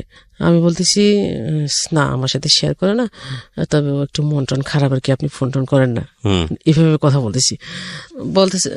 তখন আমি বলতেছি যে আচ্ছা আসলে আপনি কি করতে চাচ্ছেন, কিভাবে কি করতে চাচ্ছেন। ঠিক আছে, যখন আমি জিজ্ঞেস করছি তখন বলতেছি যে আসলে দেখো আমরা তো বিয়েটা করে ফেলছি, আমাদের এটা কিন্তু কোর্ট ম্যারেজ, ও কিছু করতে পারবে না, আমি যেটা বলবো সেভাবে মেনে নিতে পারবো, ও যাবে কোথায়। কি বলেন? এভাবে বলতেছে। আমি এই কথা শোনার সাথে আমি আর ওর সাথে কি কথা বলবো, আমার নিজের হৃদয় সব বের হয়ে গেছে। আমি ওখানে মাথা ঘুরে পড়ে গেছি, ওই অবস্থায় মাথা ঘুরে পড়ে গেছি। আমি ওই দিনে আমি রাত্রে আর কোনো কিছু কইতে পারি না, পরের দিন সকালবেলা আমি বিছানা থেকে উঠতে পারি না। এখন আমার নিজেরই প্যারালাইসিস, এক সাইডে আমার অবশ হয়ে গেছে। ওকে, অবশ হয়ে যাওয়ার পর আমি যখন বিছানা থেকে উঠতে পারতেছি না, পুরো টেনশন করতেছি, আমার মুখ বাঁকা হয়ে গেছে, কথা বলতে পারতেছি না, জিবা উলট পালট করতেছে। অফিসের মধ্যে ফোন দিয়ে জানাই দিছি আমি অসুস্থ, আসতে পারতেছি না। ও আমার কথা বলবে কি, আর আমার নামে বদনাম গাইছে যে আমি ঢং করতেছি, অ্যাক্টিং করছি, এরকম ধরনের কিছু বলছে। বলার পর তখন ও আমার কাছে ফোন করে বলতেছে যে সব ঢং সারি দিয়ে ভালো মানুষের মতো চলাফেরা করো। কালকে যে ফোনটা তুমি রিসিভ করছো এটা আমি বুঝতে পারছি, ও নিজের থেকে স্বীকার করলো। ওকে, হ্যাঁ, স্বীকার করলো। করার পর আমাকে বলতেছে যে তুমি যদি ওর সাথে আমার সাথে সংসার যদি স্বাভাবিকভাবে মেনে নাও তোমার জন্য ভালো, যদি স্বাভাবিকভাবে মেনে না নাও তোমার জন্য খারাপ। বাধ্যগত আমার মেনে নিতে হবে ওর কথা অনুযায়ী। আপনি মাকে ফোন করলেন মাঝখানে? মাকে ফোন করলাম, মাকে আসতে বললাম। মা বলতেছে যে আমি তো এখন এই সময় যাইতে পারবো না, আসতে বললাম। এখন মা কি করছে, 1 সপ্তাহ পরে আসছে। আসার পর আমার মা করলো যে তুমি আমাকে ট্রিটমেন্টের জন্য আরেক জায়গায় পাঠাইলো, যে আমি এখন বাসায় আছি, ওর সাথে আমি আসি, ওর চাকরি বাকরি কিছু করা লাগবে না, তুমি ট্রিটমেন্ট হয়ে সুস্থ হও, তুমি সুস্থ হলে আমি ওখানে বাড়ি চলে যাবো। সবকিছু ঠিকঠাক করে ও কি করছে, আচ্ছা ঠিক আছে, কোনো কিছু হবে না, আর কোনো কিছু চিন্তা ভাবনা করার দরকার নেই, যা হয়ে গেছে এখানে শেষ বইলে ঢাকা চলে আসছে। আর যা হয়েছে এখানে শেষ, আর কোনো কিছু করবো না, আমি চাকরি বাকরি করে প্রতিষ্ঠিত হবো, আলাদা বিয়ে শাদী করবো। এভাবে কথা বললো। কথা বলার পর সবকিছু ওখানে শেষ করে আমার মা কি করছে, আবার বাড়িতে চলে গেছে। চলে যাওয়ার পর এদিক দিয়ে আপনার এইরকম একটা জিনিস জানার পরে জিজ্ঞেস করা হয় নাই আপনার যে ঘটনাটা হলো কিভাবে শুরু হলো, কেমনে হলো? এটা তো একদিনের বিষয় না, কোর্ট ম্যারেজ করার যে বিষয়টা। না, আমি চাচ্ছি যে ও নিজে থেকে আসলে কি বলতে চায়, হ্যাঁ, এটা জানার জন্য আমি মাকে দিয়ে বলাইছি। সরাসরি আপনি কখনো সন্দেহ করেননি, শুধুমাত্র আপনার ছেলে এসে একটা টেক্সটের কথা বললো, SMS এর কথা বললো, ইন দ্য মিন টাইম কয়েকদিনের মধ্যে আপনি জানতে পারলেন যে আপনার ইতিহাসটা বের করার ইচ্ছা হলো না, যে কিভাবে হলো এই বিষয়টা, কোন কারণে হলো, আপনি জিজ্ঞেস করেন? আরো পরে জানতেছি, আরো পরে। আচ্ছা ঠিক আছে, হ্যাঁ বলেন। তারপর মা চলে গেল। চলে যাওয়ার পর এখন আস্তে আস্তে তো ওকে আমি একা পাইছি ঘরের ভিতর। এখন এক প্রশ্ন যদি আমি বারবার করি, তখন ও আমাকে বলতেছে আমি সুসাইড করবো। শহরের ভিতরে ঘরের মধ্যে যদি সুসাইড করে, তখন ও আমাকে বিপদে ফেলবে, এবং উল্টে এর সাথে যদি রিলেশন হয়ে গেছে, এও আবার উল্টা বিপদে ফেলবে, আমার মাও আমাকে উল্টে বিপদে ফেলবে। তিনজনের কাছে আমি ফেসে যাবো। ইন্টারেস্টিং বিষয় হচ্ছে যে ভদ্র মহিলার ব্রেইন অনেক ঠান্ডা, কুল ব্রেন, অনেক কিছু চিন্তা করে। কিন্তু সাধারণত এরকম ঘটনা ঘটলে কোনো মেয়ের পক্ষে এইরকম চিন্তা ভাবনা করা ওই মোমেন্টে সম্ভব না, সাধারণত হয় না, সিন ক্রিয়েট করবে, খুব স্বাভাবিক। কিন্তু উনি খুব ঠান্ডা মাথায় চিন্তা করেছে এই জিনিসগুলো। এটা খুব, এইটা আজকে আপনারা শেষ পর্যন্ত শোনেন, শেখার অনেক কিছু আছে। হ্যাঁ বলেন। তারপর এরকম যখন বলছে, তখন আমি ওকে কোনো কিছু জিজ্ঞেস করে বাদ দিলাম। বাদ দেওয়ার পর আমি দেখতেছি যে কোন দিকে গড়া অবস্থায় এখন শারীরিকভাবে যখন ফিট নেই, এর মাঝখান দিয়ে আরেকবার গেছে। আমার মা চলে যাওয়ার পর মানে ও আমার সাথে এমন ভালোবাসার সম্পর্ক তৈরি করছে, যেটা দেখলে মনে হবে না যে ও দ্বিতীয়বার আরো কোনো কিছু করবে।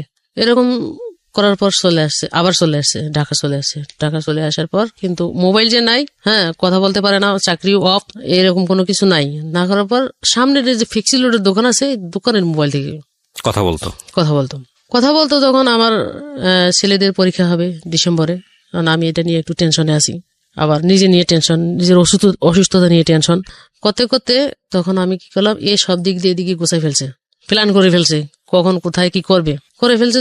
তখন ওই দিন 14 তারিখ চলে, 16 ডিসেম্বরের 14 তারিখ বন্ধের দিন। 15 তারিখ আমি বেতন পাইছি 7 তারিখে বেতন পাইয়ে রুম ভাড়াটা দিই নাই বলতে এই বাড়িওয়ালারে বলে রাখছি যে এই মাসে আমার টাকাটা লাগবে, ছেলেদের পরীক্ষা, আমি আগামী মাসে 2 মাসের ভাড়া একসাথে দিয়ে দেবো। তো বলছে ঠিক আছে, সমস্যা নেই, কিন্তু ভাড়ার জন্য কখনো আমাকে করতো না। তখন আমি টাকাটা রাখছি আর বাজারের টাকাটা রাখছি। টাকার পর এর মাঝখান দিয়ে ওর ভিতরে যে আমাদের ভিতরে আবার একটা সমিতি ছিল অফিসের ভিতরে, তো সমিতির কিছু টাকা আমার কাছে থাকতো, 50,000, 60,000, 70,000 টাকা এরকম। ওই সমিতির টাকাটাও আমার কাছে আছে। ওর একটা সমিতি আছে, ওই সমিতির টাকা ওর কাছে আছে। ওই সমিতির ওর কাছে 20,000 টাকা, আমার কাছে 50,000, আমার বেতনের টাকা প্রায় 1,20,000 টাকার মতো টাকা আছে। আর আগে থেকে ওর কাছে আমি শেয়ার করতাম, আমি বেতন পেলে বেতন আনি ওরা দিয়ে দিতাম, যে তুই এটার জন্য রাখ, এটা কর, এটা হিসাবটা সবকিছু ওরা আমি বুঝিয়ে দিতাম।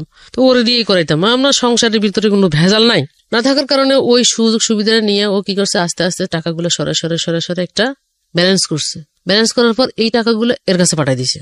এবং যেদিন সে চলে আসবে সেদিন আমাকে বলতেছে যে আমার কলেজের একটা ফাঁকি দিয়ে তো কলেজে ভর্তি করেছি, কলেজের পরীক্ষা আসছে, আমি একটা নোট কিনতে যাবো। তা আমি বলতেছি যে আমিও যাবো।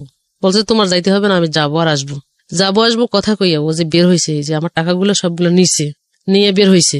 বের হওয়ার পর রাত্রে 7টা, 8টা, 9টা বাজে, কি এখনো নাই, মোবাইল বন্ধ, এটাও বন্ধ, এর কাছে তো নাই, কোনো যোগাযোগ পাই না পাওয়ার কারণে পরে আমি কি করলাম, 9টা বাজে ঘর থেকে বের হয়ে গেলাম। দুইজনের খাওয়ায় ঘুমাই দেওয়া যাওয়ার বের হয়ে যাওয়ার পর আমি আমার মামা শ্বশুরের বাসা আছে, ওরা মনে হয় আমাকে উপর থেকে নিচে দেখছে, দেখার পর ওরা সরে যাওয়ার পর যখন আমি ওর মামার বাসায় ঢুকছি, ওদেরকে পাই নাই। মামিরে জিজ্ঞেস করলাম, মামি এই ঘটনা, ওকে আমি পাচ্ছি না, এর আগে কিন্তু এই ঘটনাগুলো ঘটছে। তখন বলতেছে না, ওরা আসে নাই, এই কথা আমাকে বললো। আসে নাই বলতে তখন আমি কি করছি, নিচে নামছি। নামার পর ফুটপাতের এক জায়গার মধ্যে একটা থুম্বা আছে, এই থুম্বার ভিতরে আমি বসে রয়েছি, ঘাপটি মারি বসে রয়েছি, যে আসলে আমি তো ওই 5 তলায় উঠলাম, দেখলাম না, এই পাশ ওই পাশ ফ্ল্যাটে জিজ্ঞেস করলাম, কেউ কিছু বলতেও পারে না। তখন আমি এখানে থাকবো, দেখি আসলে এখানে আসে কি না। আমি এখানে 2 ঘন্টা বসে রয়েছি। 2 ঘন্টা পর কোত্থেকে রিক্সা থেকে আমি ওখানে নামছি। নামার পর যখন আমি ওদেরকে দেখছি, ওদের পিছনে উঠছি। ওঠার পর ওইখানে কয়েকটা লোকের জড়ো করছি, করার পর আমি বলছি যে দেখেন এই ঘটনা, এটা কিন্তু এই সমস্যা হয়েছে, ওর মামা কিন্তু এই কাজগুলো করছে। লাস্ট পর্যন্ত এখানে ঘরের ভিতর ঢুকি ওর মামার সাথে কথা বলার পর লোকজন কথা বলতে বলতে এদিক দিয়ে ওরা দুইজন কি করছে, নিচে নামছে। নিচে নামার পর আমি যে ওদেরকে ধরবো, ধরতে পারতেছি না, সামনে গিয়ে একটা রিক্সার মধ্যে উঠে গেছে। উঠে যাওয়ার পর এখন এক রিক্সা ফলো করতে যায়, রিক্সাটা হারাই ফেলছি। এখন আবার ওই রিক্সার মধ্যে ঘুরতে ঘুরতে ঘুরতে ঘুরতে পড়ে যায়, পাইছি যখন তখন দুইজনের ধরছি, আমি পুলিশ টুলিশ ডাকবো এরকম সিচুয়েশন একটা তৈরি করছি। করার পর ও কি করছে, আমার মানে এই মুখ বরাবর একটা লাথি মারছে, পায়ের মধ্যে জুতা ছিল। ওহো, লাথি যখন মারছে তখন আমি এক রিক্সা থেকে পড়ে গেছি। পড়ে যাওয়ার পর আরেক রিক্সা আমার গায়ের উপর দিয়ে চলে গেছে যখন, তখন তারপর আমি ওই ব্যথা অনুভব না করে আবার নিজে উঠে দাঁড়াইছি। নামার পর ও আমার এইভাবে ধরছে, মানে পিছন দিয়ে ধরছে। ধরার পর এরকম একটা টুল ছিল রাস্তার মধ্যে পড়া, এই টুল দিয়ে ইচ্ছে মতো পিড়াই আমার পুরো চেহারাটা একবারে ডিসকালার করে দিছে। তো রাস্তার মধ্যে আর লোকজন ছিল না? রাস্তার ভিতর 9:30, 10:30, 11টা বাজে, লোকজন তখন কম। রাত্রেবেলা কম যখন, তখন ওই অবস্থায় আমার আর হুশ নাই। ওই অবস্থায় আমাকে ফেলাই দিছে না, কি করছে আমি আর কিছু বলতে পারি না। ওইখানে ফেলাই রাখি চলে গেছে। ওখান থেকে ফুটপাতের এক দোকানদার আমার তুলে মেডিকেল ভর্তি করছে। ওই অবস্থায় আমাকে ফেলাই দিয়ে চলে গেছে, দুইজনে চলে গেছে। চলে যাওয়ার পর আমাকে যখন মেডিকেল ভর্তি করছে তখন আমার মোবাইলটা আমার কাছে ছিল, আর এদিকে ছেলেরা তো টেনশন করতেছে, আমাকে পাচ্ছে না। পরে ফোনে দিছে, ফোনে ওই ফুটপাতের দোকানদার যে ছিল উনি কল রিসিভ করছে, বলছে যে কে হয় তোমার? আমার আম্মু হয়। আমার আম্মু কোথায়? তোমার আম্মু খুব অসুস্থ, অবস্থা খারাপ, আমরা মা শিশু হাসপাতালে ভর্তি করেছি। যখন ওখানে আমি 2 দিন থাকার পর আমার জ্ঞান ফিরছে। জ্ঞান ফেরার পর আমি আমার নিজের চেহারাতে দেখি এগুলো সব আমার ফাটা, মুখটুক সব, আর এই ঠোঁট গুলো ফুলে ফুলে এরকম হয়েছে। ওই যে লাথি মারছে জুতা সহ এগুলো ফাটি গেছে। এই অবস্থায় তখন আমি খুব অসুস্থ। এখন আমি কি ওখান থেকে আসি অফিস করতে পারবো? এরপর অফিসে বাসায়, ওখান থেকে বের হয়ে বাসায় আসছি। ওই টাকা পয়সা ইয়ারা মিট করে দিছে, বাইরের লোকজন যারা আমাকে ভর্তি করাইছে ওরা মিট করে দিয়ে আমাকে বাড়ি করছে। বাড়ি করার পর আমরা বাসা কোথায় কি বা কারা সবকিছু নিয়ে আমাকে বাসায় দিছে। তারপর বাসায় আসছি। বাসায় আসি এখন আমি যে খাবো, রান্না করবো, টাকা পয়সা চালের কোনো কিছু নাই। যখন তখন আমি অফিসে ফোন করে যোগাযোগ করে বলছি যে আমি আসলে শারীরিকভাবে খুব অসুস্থ, আমার প্যারালাইসিস হয়েছে, আমি তো ডিউটি করতে পারবো না, এখন আমার 3-4 মাস ছুটি লাগবে। কারণ ওই অবস্থায় আমি অফিসে যেতে পারতেছি না, আমার মুখটুক কাটা, কারণ ওরা অন্য মাইন্ড করবে। কারণ ফোনে যোগাযোগ করতেছি। এখন আমার ইনচার্জ আমাকে বলতেছে যে তুমি অফিসে না আসলে তোমার লিভ আমরা কিভাবে দিব, তোমাকে তো দেখতে হবে, ডাক্তার দেখবে তারপর না তোমাকে লিভ দিবে, কারণ তুমি এভাবে থাকলে তো তোমার চাকরি থাকবে না বলছে যখন, তখন আমি কি করলাম, কোন রকম মুখটুক ঢাকি এখন দিদির সাথে শেয়ার না করলে আমি এটা পারতেছি না, এটা তো গোপন রাখতে পারতেছি না।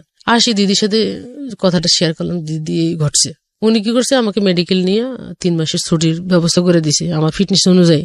যে 3 মাসে আমি চাকরি করলাম না, 3 মাসে যে আমার মেডিকেল লিভের বেতন, তো আমি কয় টাকা পাবো?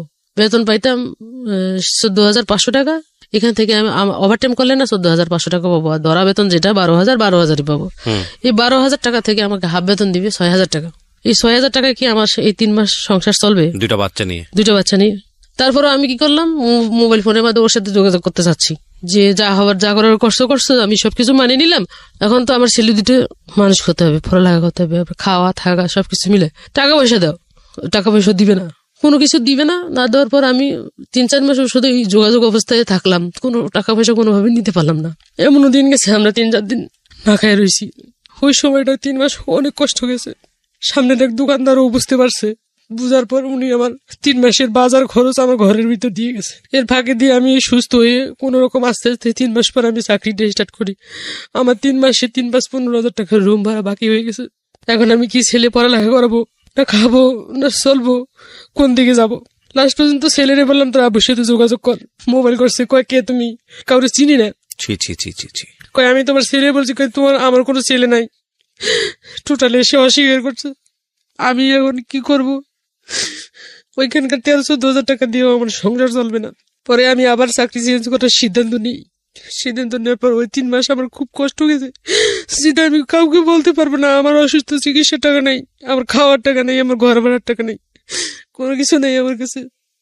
এরপর ওই এলাকার মানুষ যতটুকু পারছে আমাকে সহযোগিতা করছে, পাশের রুমের ভাবি যতটুকু পারছে আমাকে সহযোগিতা করছে। আপনি পুলিশের কাছে যাননি কেন ওই সময়টাতে? এখন আমি নিজে খাইতে পারি না, পুলিশের কাছে গেলে আমার থেকে টাকা চাইবো, আমি টাকা কোথেকে দিব? মামলা করতে গেলে আমার কাছে টাকা চাইবো, আমি টাকা কোথেকে দিব? আমার তো নিজের খাওয়ার কিছু নাই। অফিসে আসি, আমার ম্যানেজারকে বলছি আমি তো এখানে 5 বছর হয়েছি চাকরি করছি, আমার টাকা পয়সার সমস্যা আছে, আমি রিজেন দিয়ে আমার যে ফান্ডের টাকাগুলো আছে ওগুলো আমার দিয়ে দেন, দরকার হলে আপনি আমাকে রিজয়েন করেন। উনি বলতেছে এরকম সিস্টেম নেই, আমরা এটা করতে পারবো না। সিস্টেম আছে কিন্তু ওনারা করতেছে না, মানে আমাকে ছাড়তে চাচ্ছে না, আমার কাজের জন্য আমাকে ছাড়তে চাচ্ছে না, কিন্তু আমাকে টাকাটা দিবে না।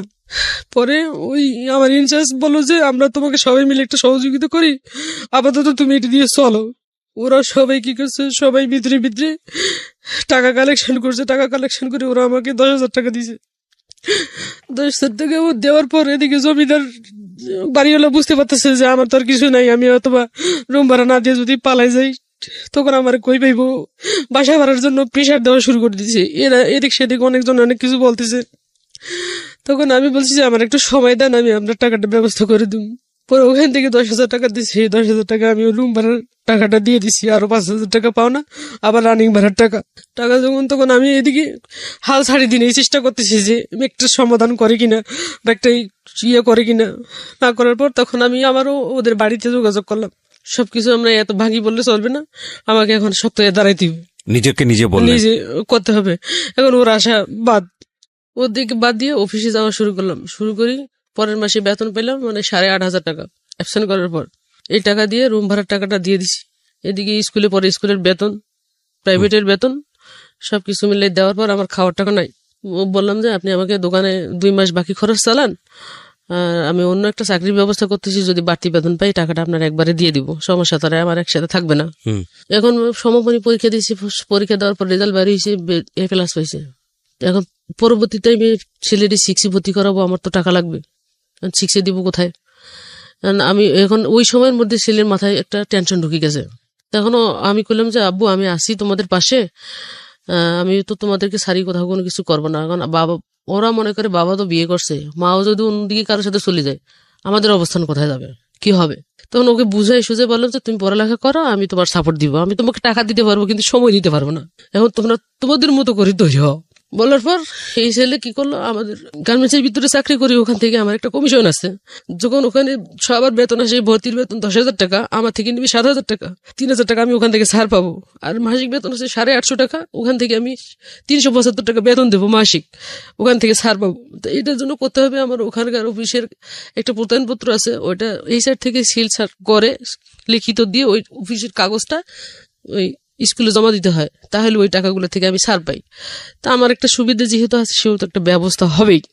যখন তখন ছেলেরা বললাম, ছেলে ওখানে রিটার্ন পরীক্ষা দিতে হবে, রিটার্ন পরীক্ষা টিকলে নিবে না টিকলে নিবে না। তো রিটার্ন পরীক্ষাতে কোনো রকম কষ্ট মষ্ট করে ওকে শো করাইলাম, শো করানোর পর রিটার্ন পরীক্ষা টিকলো না টিকার কারণে আমি কইছি যে স্কুল ভালো, পড়ালেখা ভালো, কারণ আমি কইছি যে নাম করা একটা স্কুল থেকে যেন আমার ছেলেপেলে পড়ালেখা করে বাইরে হইতে পারে, এরকম সাহস একটা নিয়েছি, পদক্ষেপ নিছি। এখন এর পরিবর্তে যদি আমার খারাপ কাজও করতে হয় আমি করব, এরকম একটা সাহস নিছি। নেওয়ার পর আমি কি করলাম, ওখানে এই জিএম এর সাথে যোগাযোগ করার পর বলতেছে যে আসলে সময়টা, মানে 2 দিন আগে যদি আসতেন তাহলে আমি এটা করে দিতে পারতাম, আপনি আপাতত 1 বছরটা লস করেন, পরের বছরে আপনি দেন। আমি কোনো লস করতে পারবো না, বয়স তো কমবে না, বাড়বে। তখন আমি কি করলাম, পাশের একটা বেগমজান স্কুল আছে, ওই স্কুলের মধ্যে আমি 6 ভর্তি করাইলাম। ভর্তি করানোর পর ওই বছরটা ওখানে চললো। খুব টানাটানি কষ্টের ভিতরে আমার বছরটা চলছে, খুব কষ্টের ভিতরে চলছে। খাই না খাই আমি ওই সময় যে ওদের একটা বাড়তি সময় খাবার দেওয়ার সময়, শারীরিক ফিটনেস ঠিক রাখার জন্য একটা খাবার দাবারের ব্যবস্থা, ওই রকম কিছু নাই। ওই ফিটনেসটা আমি এখনো আর আনতে পারতেছি না, যদিও হাজারে খাওয়াই। 3 দিন ওরাও শুকিয়ে যায়, আমিও শুকিয়ে যাই, এই অবস্থা। লাস্ট পর্যন্ত এই টাকায় সংসার চলে না। তখন আমি আমার ম্যানেজারের কাছে বললাম, স্যার আমার তো সমস্যা, আমি চাকরিটা করতে পারবো না, দরকার হয় আপনি আমাকে প্রমোশন দেন, না হলে আমার এই ফান্ডের টাকাটা দেন। তখন ওই একটা লাইন চেঞ্জ করে আরেকটা লাইনে গেছি, ওখানে একটা মেয়ে ছিল, ও কি করছে, ওই টাকার বেতন পোষায় না বিধে, ওর এরকম সমস্যা একটা ছিল, হাজবেন্ড 2য় বিয়ে করছে। ও কি করছে, এই ফ্যাক্টরি চেঞ্জ করে আরেকটা জায়গায় গেছে। ওইখানে গিয়ে ওর কথা মনে পড়ে আমি ওর কাছে একটা কল করছি। কল দেওয়ার পর আমি বলছি যে আমার এরকম চাকরি লাগবে, তুমি তো জানো সমস্যা, আমি এইটাকে গুলাইতে পারি না। কয় আচ্ছা তুমি সন্ধ্যার দিকে আমার সাথে দেখা করো, দেখা করলে আমি ডিটেলস তোমাকে বলবো। তো ওই জায়গায় স্যারের সাথে আমার জন্য কথা বলছে। তো উনি পরের দিন সকালবেলা আমাকে দেখা করতে বলছে। পরে এই যে ঘাটতিটা পূরণ করতে করতে আমার এদিকে 50,000 টাকা আমি ঋণের মধ্যে এখনো আসি। এখন এই ঋণটা কিভাবে পরিশোধ করব? পরে ওখান থেকে ওর সাথে যোগাযোগ করে সন্ধ্যার দিকে ওর সাথে দেখা করলাম। দেখা করার পর কথা বলার পর বলছে যে তুমি কালকে সকালবেলা অমুক ফ্যাক্টরির গেটের সামনে আসো। আমাকে লোকেশন দিয়ে দিল। লোকেশন দেওয়ার পর ইন্টারভিউর সময় যেগুলো লাগে, যেভাবে যেতে হয় ওভাবে গেলাম, সবকিছু ফেলে রাখি। যাওয়ার পরে আমাকে ভিতরে নিল। ভিতরে নেওয়ার পর যে সমস্ত ইন্টারভিউ নেওয়ার কথা সব প্রশ্ন ওগুলো সব ইংরেজিতে থাকে, আমার লেভেল অনুযায়ী যেটা দরকার। উনি আমাকে প্রশ্নগুলো করলো, প্রশ্ন আমি উত্তর দিলাম। দেওয়ার পর আমাকে মৌখিকভাবে কিছু জিজ্ঞেস করলো। জিজ্ঞেস করার পর বলছে তোমার বেতন দিবা 16,000 টাকা, প্লাস তুমি এখান থেকে ওভার টাইম পাবা।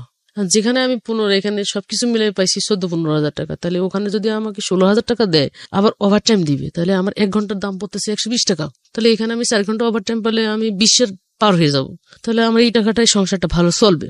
চিন্তা ভাবনা করে আমি স্যার আমার যদি 2,000 টাকা বাড়ায় দিতে পারেন আমার জন্য খুব ভালো হয়। তো রিকোয়েস্ট করলাম, বলছে যে না আমি আর এর থেকে বাইরে যেতে পারবো না, তোমার এটা ধরাই দিছি, তোমার ভালো লাগলে কালকে আসবা, আর যদি না ভালো লাগে তাহলে আসবা না। এই কথা কয়ে উনি আমাকে পাঠাই দিল। পাঠাই দেওয়ার পর বাসায় এসে চিন্তা করতেছি যে নতুন জায়গায় একটা সেটেল হওয়া কিন্তু অনেক টাফ। এখন এখানে আমাকে যতজন চিনে ওখানে কিন্তু ততজন আমাকে চিনে না।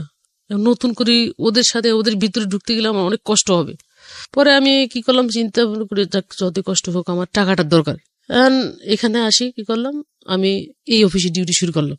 পরের দিন থেকে আমাকে নিয়োগ টিয়োগ দিয়ে সবকিছু করলো। এখন অলরেডি আমি ওখানে চাকরি সারি নাই, তখন ডিউটি শুরু করলাম। আমি ভাবতেছি যে এখানে যদি আমি না টিকতে পারি তাহলে আমি আবার আগের জায়গায় চলে যাব। তখন কি করলাম, মনে মনে চিন্তা করতেছি যেভাবে হোক আমাকে টিকতে হবে। যখন আমি কাজ শুরু করি আমাকে শুধু টর্চারিং করে।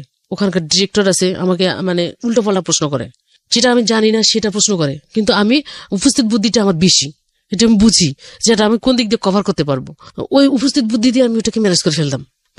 তখন ওদের ওই সমস্ত ফ্যাক্টরির ভিতরে নিজস্ব বাইরের কোনো অর্ডার নাই। আমি যে সেক্টরটা আছি সমস্ত মূলত আমি জ্যাকেটের জন্য অনেক ফিট এবং জ্যাকেটের জন্য ভালো কাজ করি, তো জ্যাকেট তৈরি করি। তো জ্যাকেট এটা অন্য একটা কোম্পানি থেকে সাবকন্ট্রাক্ট হিসেবে কাজ করে। তো তখন ওই কাজ করতে করতে আমি ওদের সাথে মিশা শুরু করে দিলাম। এখন আমি বলতেছি যে একজন আছে, একজন তো পাইছি আমার সাথে ছিল আগের ফ্যাক্টরিতে, আরো 2-3 জন আনলে মনে হয় আমি টিকতে পারবো। আস্তে আস্তে কি করলাম, সুপারভাইজার লেভেল যেগুলো সুইং এর জন্য কাজ করে, যারা সেলাই করে, তাদেরকে নেওয়া শুরু করি। ওখানে আমি লাইন সেটিং করা শুরু করলাম। সেটিং করতে করতে আমি 5টা লাইন সেটিং করছি। সেটিং করার পর ওখানকার ম্যানেজার, ডাইরেক্টর, জিএম চিনে আছে, ওনারা আমার কাজে খুব খুশি হয়ে গেছে। খুশি হয়ে যাওয়ার পর এখন আমি ওখানে চাকরি করা অবস্থায় চাকরি করতে করতে এখন আমি নিজের মতো করে চালাইতে পারতেছি, নিতে পারতেছি। কিন্তু আসলে ওই মূলত ওইখানে ফ্লোর হয়েছে একটাতে ওটাই চলে, আর বাকি সমস্ত ফ্লোর যেগুলো আছে একটা বিল্ডিং এর ভিতরে, ওখানে স্কুল ব্যাগ, তারপর যে আর্মিদের তাবু, পোশাক যে কতগুলো বানায় এগুলো, এই সমস্ত জিনিসগুলো, স্লিপিং ব্যাগ যেগুলো শীতের দেশে ওই যে ভিতরে ঘুমায়, এগুলো তৈরি হয়। তো আমি বলতেছি যে আমি একটা কাজে পড়ে থাকবো না, আমার সব কাজ শেখার দরকার আছে। সব কাজ শিখলে আমি কোনো জায়গায় আটকায় থাকতে পারবো না। তো ওদের সাথে আমি কাজের পাশাপাশি এই কাজগুলো শিখে ফেলার পর যখন আমি ওখানে বেতনটা মোটামুটি ভালো পাইলাম, প্রথম মাসে বেতন পাইছি 22,000 টাকা। 22,000 টাকার বেতন দিয়ে আমি ওই ঋণগুলোর মধ্যে আস্তে আস্তে দেওয়া শুরু করলাম। তা আস্তে আস্তে দেওয়া শুরু করতে করতে ঋণগুলো দিতে আমার 1 বছর গেছে। 1 বছরে মোটামুটি ক্লিয়ার হয়ে গেছি। এখন আমি যে পরবর্তীতে আবার ভর্তি করাবো 2টা ছেলে, একটা 6-এ একটা 7-এ। এখন ভর্তি করাইলে আমার 2 জনের ভর্তির বিল আসে 20,000 টাকা, ভর্তির যে খরচটা। এখন আমি প্রত্যয়নপত্র জমা দিলে আমার 3,000 টাকা করে কমে আসে, 7,000 করে 14,000 টাকা লাগে। তো প্রতি জানুয়ারিতে আমার এরকম টাকাটা লাগে। এরকম সাপোর্টটা আমাকে কে দিবে? এখন আমি এর ফাঁকে দিয়ে চাকরি করা অবস্থায় এর সাথে যোগাযোগ করতে চেষ্টা করি, আমার বাড়ির সাথে যোগাযোগ করতে চেষ্টা যখন করি তখন ও আমাকে ধরা যখন দেয় না তখন আমার বাড়িও আমাকে ধরা দেয় না, আমার মা আমার ভাই ধরা দেয় না। তখন এ কি করছে, এদিক দিয়ে এর সাথে সংসার চালাকালীন অবস্থায় আমার মা আমার ভাইরে ও প্যাকেট করে ফেলছে, ওর পক্ষে করে ফেলার পর তখন আমি আমার মার সাথে একদিন ফোনে কথা বললাম, মা সবার জীবনে তো একটা কোনো কিছু দরকার হয়, প্রয়োজন হয়, আসলে আমি 2টা ছেলে নিয়ে কিভাবে দিন কাটাইতেছি, তোমার কি একটু প্রশ্ন থাকে না মনে যে ও ছেলে 2টা নিয়ে আসলে চলতে পারে না, খাইতে পারো, কয় টাকা বেতন পাই তুমি কখনো চিন্তা করছো? আমি তো জানি তুমি তো চাকরি করতেছো, খাইতেছো, আমার খবর কে নেয়, উল্টো কথা ও বলে। তখন আমি বুঝতে পারছি যে এখানে একটা কিছু আছে। তখন ওর পরের দিন আবার কল করি, দেখি ওয়েটিং কল, এর নাম্বারে কল করি, 2 নাম্বারে সেম ওয়েটিং। তখন আমি কি করছি, পাশের বাড়িতে কল দিছি, ছোট একটা বাচ্চা আছে। আমি বলছি তোমার দাদি কোথায়? কয় দাদি তো বাড়িতে আছে। তোর দাদি দেও তো। ওরে পাশ থেকে বলতেছে যে বাড়িতে নাই। এটা যখন আমি বুঝতে পারছি তখন আমি কি করছি, এই ফোনটা কাটে দিয়ে যখন ওর ফোন ফ্রি পেয়েছি আবার ফোন দিছি। ফোন দিয়া বলতেছি যে তুমি কোথায়? কয় আমি অমুক জায়গায় আছি, তোমার নানার বাড়ির এদিকে আসছি। ফোন দিতে চাইলো, তুমি বললা যে বাড়িতে নাই। কয় না, এই কথা তো আমি বলি নাই, আমি যেটা কানে শুনছি এটাকে আমি অস্বীকার করতে পারি? আমাকে ফলস বানাই দিচ্ছে যে ওরা আমাকে চায় না, ওরা ওকে চায়। বন্ধ করে দিছি যখন, তখন আমি বলছি যাক আমি একলা যদি জীবনে বেঁচে থাকি তাহলে কিছু করব, আর যদি না থাকি তাহলে কিছু করব না। ওখান থেকে আসার পর এখন আমি নিজে নিজে চিন্তা করতেছি ওকে তো এমনি এমনি ছেড়ে দেবো না, আমি ছেড়ে দেওয়া যায় না। ওখানে চাকরি করা অবস্থায় আমি এই অফিসে ঢুকলাম। এই অফিসে ঢুকে আগের জায়গায় যে আমি আমার কিছু পাওনা আছে, ডিজাইনের একটা ব্যবসা আছে, এখানে আসি ডিজাইন দিলাম। ডিজাইন দেওয়ার পর এখান থেকে আমি 55,000 টাকা পাইছি। তার আগে তো আমি মামলার দিকে যাইতে পারিনি টাকার জন্য। টাকাটা হাতে নেওয়ার পর, টাকাটা পাইলাম যখন, পাওয়ার পর আমি কি করলাম, মানে কার কাছে যাব, থানার ভিতরে যখন আমি গেলাম, ওখানে পুলিশের সাথে কথাগুলো শেয়ার করলাম। শেয়ার করার পর উনি বলতেছে যে আপনার এত টাকা লাগবে, মানে যে টাকার অ্যামাউন্ট দিছে ওই টাকা তো আমি জীবনেও সম্ভব না খরচ করা। তখন আমি বলতেছি যে তাহলে আমি এটা কিভাবে করব? হ্যাঁ, আপনার সাথে তো আমি শেয়ার করলাম আমার বিষয়টা, আপনি এত টাকার কথা বললেন, তাহলে আমি এটা আমার পক্ষে খরচ করা সম্ভব না। খরচও করতে পারবেন না, সমাধানও করতে পারবেন না, আমাকে বললো। তখন আমি তারপর পুলিশের সাথে একটা যোগাযোগ রাখলাম। যোগাযোগ রাখার পর আমি ওখান থেকে এক ডাক্তারের কাছে গেছি, হোমিও ডাক্তারের কাছে, মানে ছোট ছেলেটা একটু অসুস্থ হয়েছে, ওর কাছে গেছি। তো উনি আমার মানে আপসেট দেখে বলছে যে আপনার মানে কোনো সমস্যা আছে, আপনি আমাকে খুলে বলেন। যখন আমি ওনাকে খুলে বললাম, উনি আমাকে একজন উকিল দেখাই দিল, মানে ওনার ফ্রেন্ড হয় আর কি, যে উনি অনেক ভালো মানুষ, মানুষের উপকার করে। আপনি ওখানে গেলে আপনি ফোন নাম্বার দিতেছি, আপনি আগে কথা বলেন, কথা বলি আপনার সাথে যদি দেখা করতে বলে তাহলে আপনি যাইন, আশা রাখি আপনার টাকা খরচ কম পড়বে। তখন আমি ওখানে ওনার সাথে বসে থেকে কথা বললাম। কথা বলে উনি আমাকে বলতেছে যে আপনি শুক্রবারে আমার বাসায় আসেন। তো ওখান থেকে যাওয়ার পর আমি শুক্রবারে ওনার সাথে বাসায় গেলাম। বাসায় যেয়ে দেখা করলাম, কথা বললাম। কথা বলার পর ওনার সাথে কোর্টে গেলাম। কোর্টে সব ডকুমেন্টস দেওয়ার পরে উনি মামলা রেডি করলো। রেডি করার পর ওনার কাছে আমি 3,000 টাকা দিয়েছি মাত্র। কোর্ট থেকে মামলা করছেন আপনি? হ্যাঁ, কোর্ট থেকে। আচ্ছা, অ্যাডভোকেট নিয়ে আমি কোর্ট থেকে মামলা করলাম। কত সালে করেছেন? করলাম 15 সালের শেষের দিকে। আচ্ছা, কি মামলা ছিল?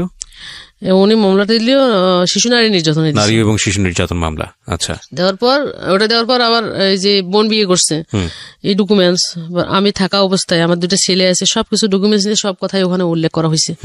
হওয়ার পর উনি মামলা দিচ্ছে। মামলা দেওয়ার পর মামলার 15 দিন যেদিন হয়েছে, আমি বলতেছি যে ওরে ইমিডিয়েটলি ধরা দরকার, এটা কি করতে হইব। তখন উনি ওই শুধু 3,000 টাকার উপরে আমার যে কাজগুলো করছে, এবং উনি 15 দিনের মধ্যে ওরে অ্যারেস্ট করাইছে। আচ্ছা, এখানে আমার একটা প্রশ্ন আছে।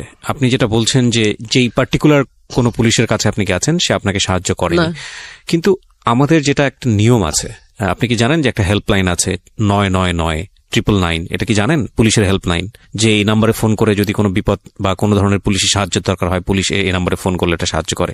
এটা কি আপনি জানেন? না, আমি আজকে পর্যন্ত জানতেন না। আচ্ছা, এছাড়া কোনো এসআই যদি কোনোভাবেই আপনার কাছ থেকে কোনো ধরনের হ্যারাসমেন্ট করে, তাহলে তার যে বস আছে তার কাছে যাওয়া যায়। সেই বস যদি হ্যারাসমেন্ট করে, তাহলে তার যে বস আছে তার কাছে যাওয়া যায়। এই রকম করতে করতে আইজি পর্যন্ত যাওয়া যায়। এটা জানতেন? হ্যাঁ, এটা জানতাম, কিন্তু আমি জানি না যে ওই অপেক্ষা করতে হয়, অপেক্ষায় বসে থাকতে থাকতে আসতেছে নাই এরকম। এখানে আমি শুধু একটা ভাবে যোগ করতে চাই যে সিস্টেমের মধ্যে কোনো না কোনো প্রবলেম থাকাটা মানে হচ্ছে পুরো সিস্টেমটাই করাপ্ট, এটা না। হ্যাঁ, সেবাটা আমাদের পাওয়া অধিকার, সেবাটা পাওয়া আমাদের অধিকার, সেবাটা পাই না। কিন্তু এই যে ইনফরমেশনটা, এটা যদি আপনার জানা থাকতো, তাহলে হয়তো এই হ্যারাসমেন্ট আপনি পড়তেন না। আপনি যদি 999 ফোন করে ওই পুলিশের এগেনিস্টে যদি আপনি অভিযোগ করতেন, হ্যাঁ, বা পুলিশের এগেনিস্টে কিভাবে অভিযোগ করা যায় সেই জায়গাগুলো যদি আপনার জানা থাকতো, আপনি যদি তাকে বলতেন যে আমি একজন মানবাধিকার কর্মী হিসেবে কাজ করেছি, আমি এটা করেছি ওটা করেছি। নারী এবং শিশু নির্যাতন মামলা কিন্তু শুধু থানায় গিয়ে যে করতে হবে তা কিন্তু না, কোর্টেও করা যায়। আপনি কোর্টেই করেছেন। এছাড়াও মানবাধিকার সংস্থাতে গিয়ে আপনি যদি কমপ্লেনটা লিপিবদ্ধ করতেন, তারাই আপনার হয়ে স্টেপ নিত। সুতরাং বিষয়টা এত সহজেই পুলিশ আপনাকে এভাবে এই জিনিসগুলো অফার করতে পারতো না। তো এগুলো যে না জানাটা, এটাও কিন্তু আমাদের নিজেদের একটা সমস্যা। হ্যাঁ, মানে আপনার প্রেক্ষাপট আসলো বলেই আমি কথাগুলো বললাম, কারণ এই ভিডিওটা, এই অডিওটা লাখ লাখ মানুষের শুনবে, তারা হয়তো বা এই কথাগুলো শোনার পরে উপকৃত হবে, সে কারণেই বলা। তারপরে কি হলো? অ্যারেস্ট করলো। অ্যারেস্ট হওয়ার পর ওকে ঢাকা অ্যারেস্ট করছে, তারিখ পড়ছে, মামলার তারিখের পরে ওই দিন আমার ওর সাথে দেখা হইলো, কোর্টে দেখা হইলো। কোর্টে দেখা হওয়ার পর ও মামলা বলছে যে আমি তো ওকে ডিভোর্স করি নাই, আমি ওকেও রাখবো, ভরণ পোষণ দিব, দুইজনেই আমার স্ত্রী। সোজা আঙ্গুলে ঘি ওঠে না, উঠলো। হ্যাঁ, এটা শুধু ওখানে মুখে শো বলে, কিন্তু বাস্তবে কিছু করে না। তো ওখানে বলার পর কি হলো? ওখানে যখন দিব বলছে, এবং দুই পক্ষ নিয়ে বসার পর দিব গইয়া, ওখান থেকে আমি এরপরে আবার চাকরি চালাবো, এত দূর আসা যাওয়া তো সম্ভব না। আমি চাইছি যে একটা সমঝোতা, দেখতেছি যে এই সমঝোতা যখন কোর্টের ভিতরে মুভ হয় তখন ওখানে স্বীকার করে, যখন ওখান থেকে চলে আসে তখন আর কোনো খোঁজ খবর নাই। চলে আসে মানে কি, ওকে জামিন পেলো? হ্যাঁ, পরে ওরা জামিন পেয়েছে। আচ্ছা, জামিন পাওয়ার পর পরে যখন দুজনকে ধরছিল, হ্যাঁ, দুজনকে ধরছিল। ধরার পর জামিন পেয়েছে, জামিন পাওয়ার পরে এর ফ্যামিলি আবার ওকে চাপ দিছে যে তুমি এই বিষয়টা নিয়ে কি করবা। বলে যে এটা বিষয় নিয়ে তোমরা কোনো কথা বলবো না, এটা আমার ইন্টারনাল ব্যাপার, ব্যক্তিগত ব্যাপার। ওর চাকরির ক্ষেত্রে কোনো সমস্যা হলো না? চাকরির ক্ষেত্রে চাকরি থেকে ওকে সাসপেন্ড করা হয়েছে। আচ্ছা, এই ঘটনার পরে চাকরি থেকে সাসপেন্ড করা হয়েছে। সাসপেন্ড করার পরে আমি যখন মামলাটা চালাইতে পারতেছি না, এখন আমি ছেলের পড়ালেখা চালাবো না সংসার চালাবো নাকি আমি চলবো, এদিক দিয়ে আমার টাকা শেষ করার পরে আমি করলাম, পরের বছর আবার ভর্তি 6 থেকে 7 থেকে 8 প্রতি বছরে আবার ভর্তি পরীক্ষা শুরু হইলো।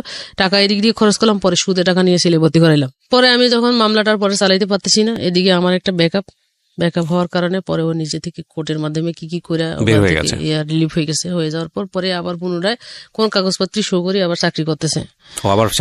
চাকরি করার পরে যখন আমি নিজে চিন্তা করলাম যে আসলে দূরে এলে তো সব আমার টাকা শেষ হয়ে যাবে বা আমি নিজেও শেষ হয়ে যাবো, পরে ছেলে দুইটা বাঁচাইতে পারবো না করার কারণে পরে সিদ্ধান্ত নিয়েছি নাম্বার সব সিম চেঞ্জ করে বাসা টাসা চেঞ্জ করে এক জায়গায় গিয়ে ভিড়ছি, মানে এক জায়গায় বাসা নিয়ে রয়েছি, ছেলে দুইটা পড়ালেখা করাচ্ছি, আমি নিজে চলতেছি। এই চলাচল অবস্থায় আমার 16 সালের মধ্যে 16 সালের শেষের দিকে আমি যে অফিসে চাকরি করি ওই অফিস থেকে আমাকে আরেকটা ফ্লোরের ভিতরে ট্রান্সফার করে দিয়েছে। ট্রান্সফার করা অবস্থায় ওখানে ফ্যাক্টরিটা ছিল সব কোরিয়ান লোকজন ওখানে মালিকরা ছিল।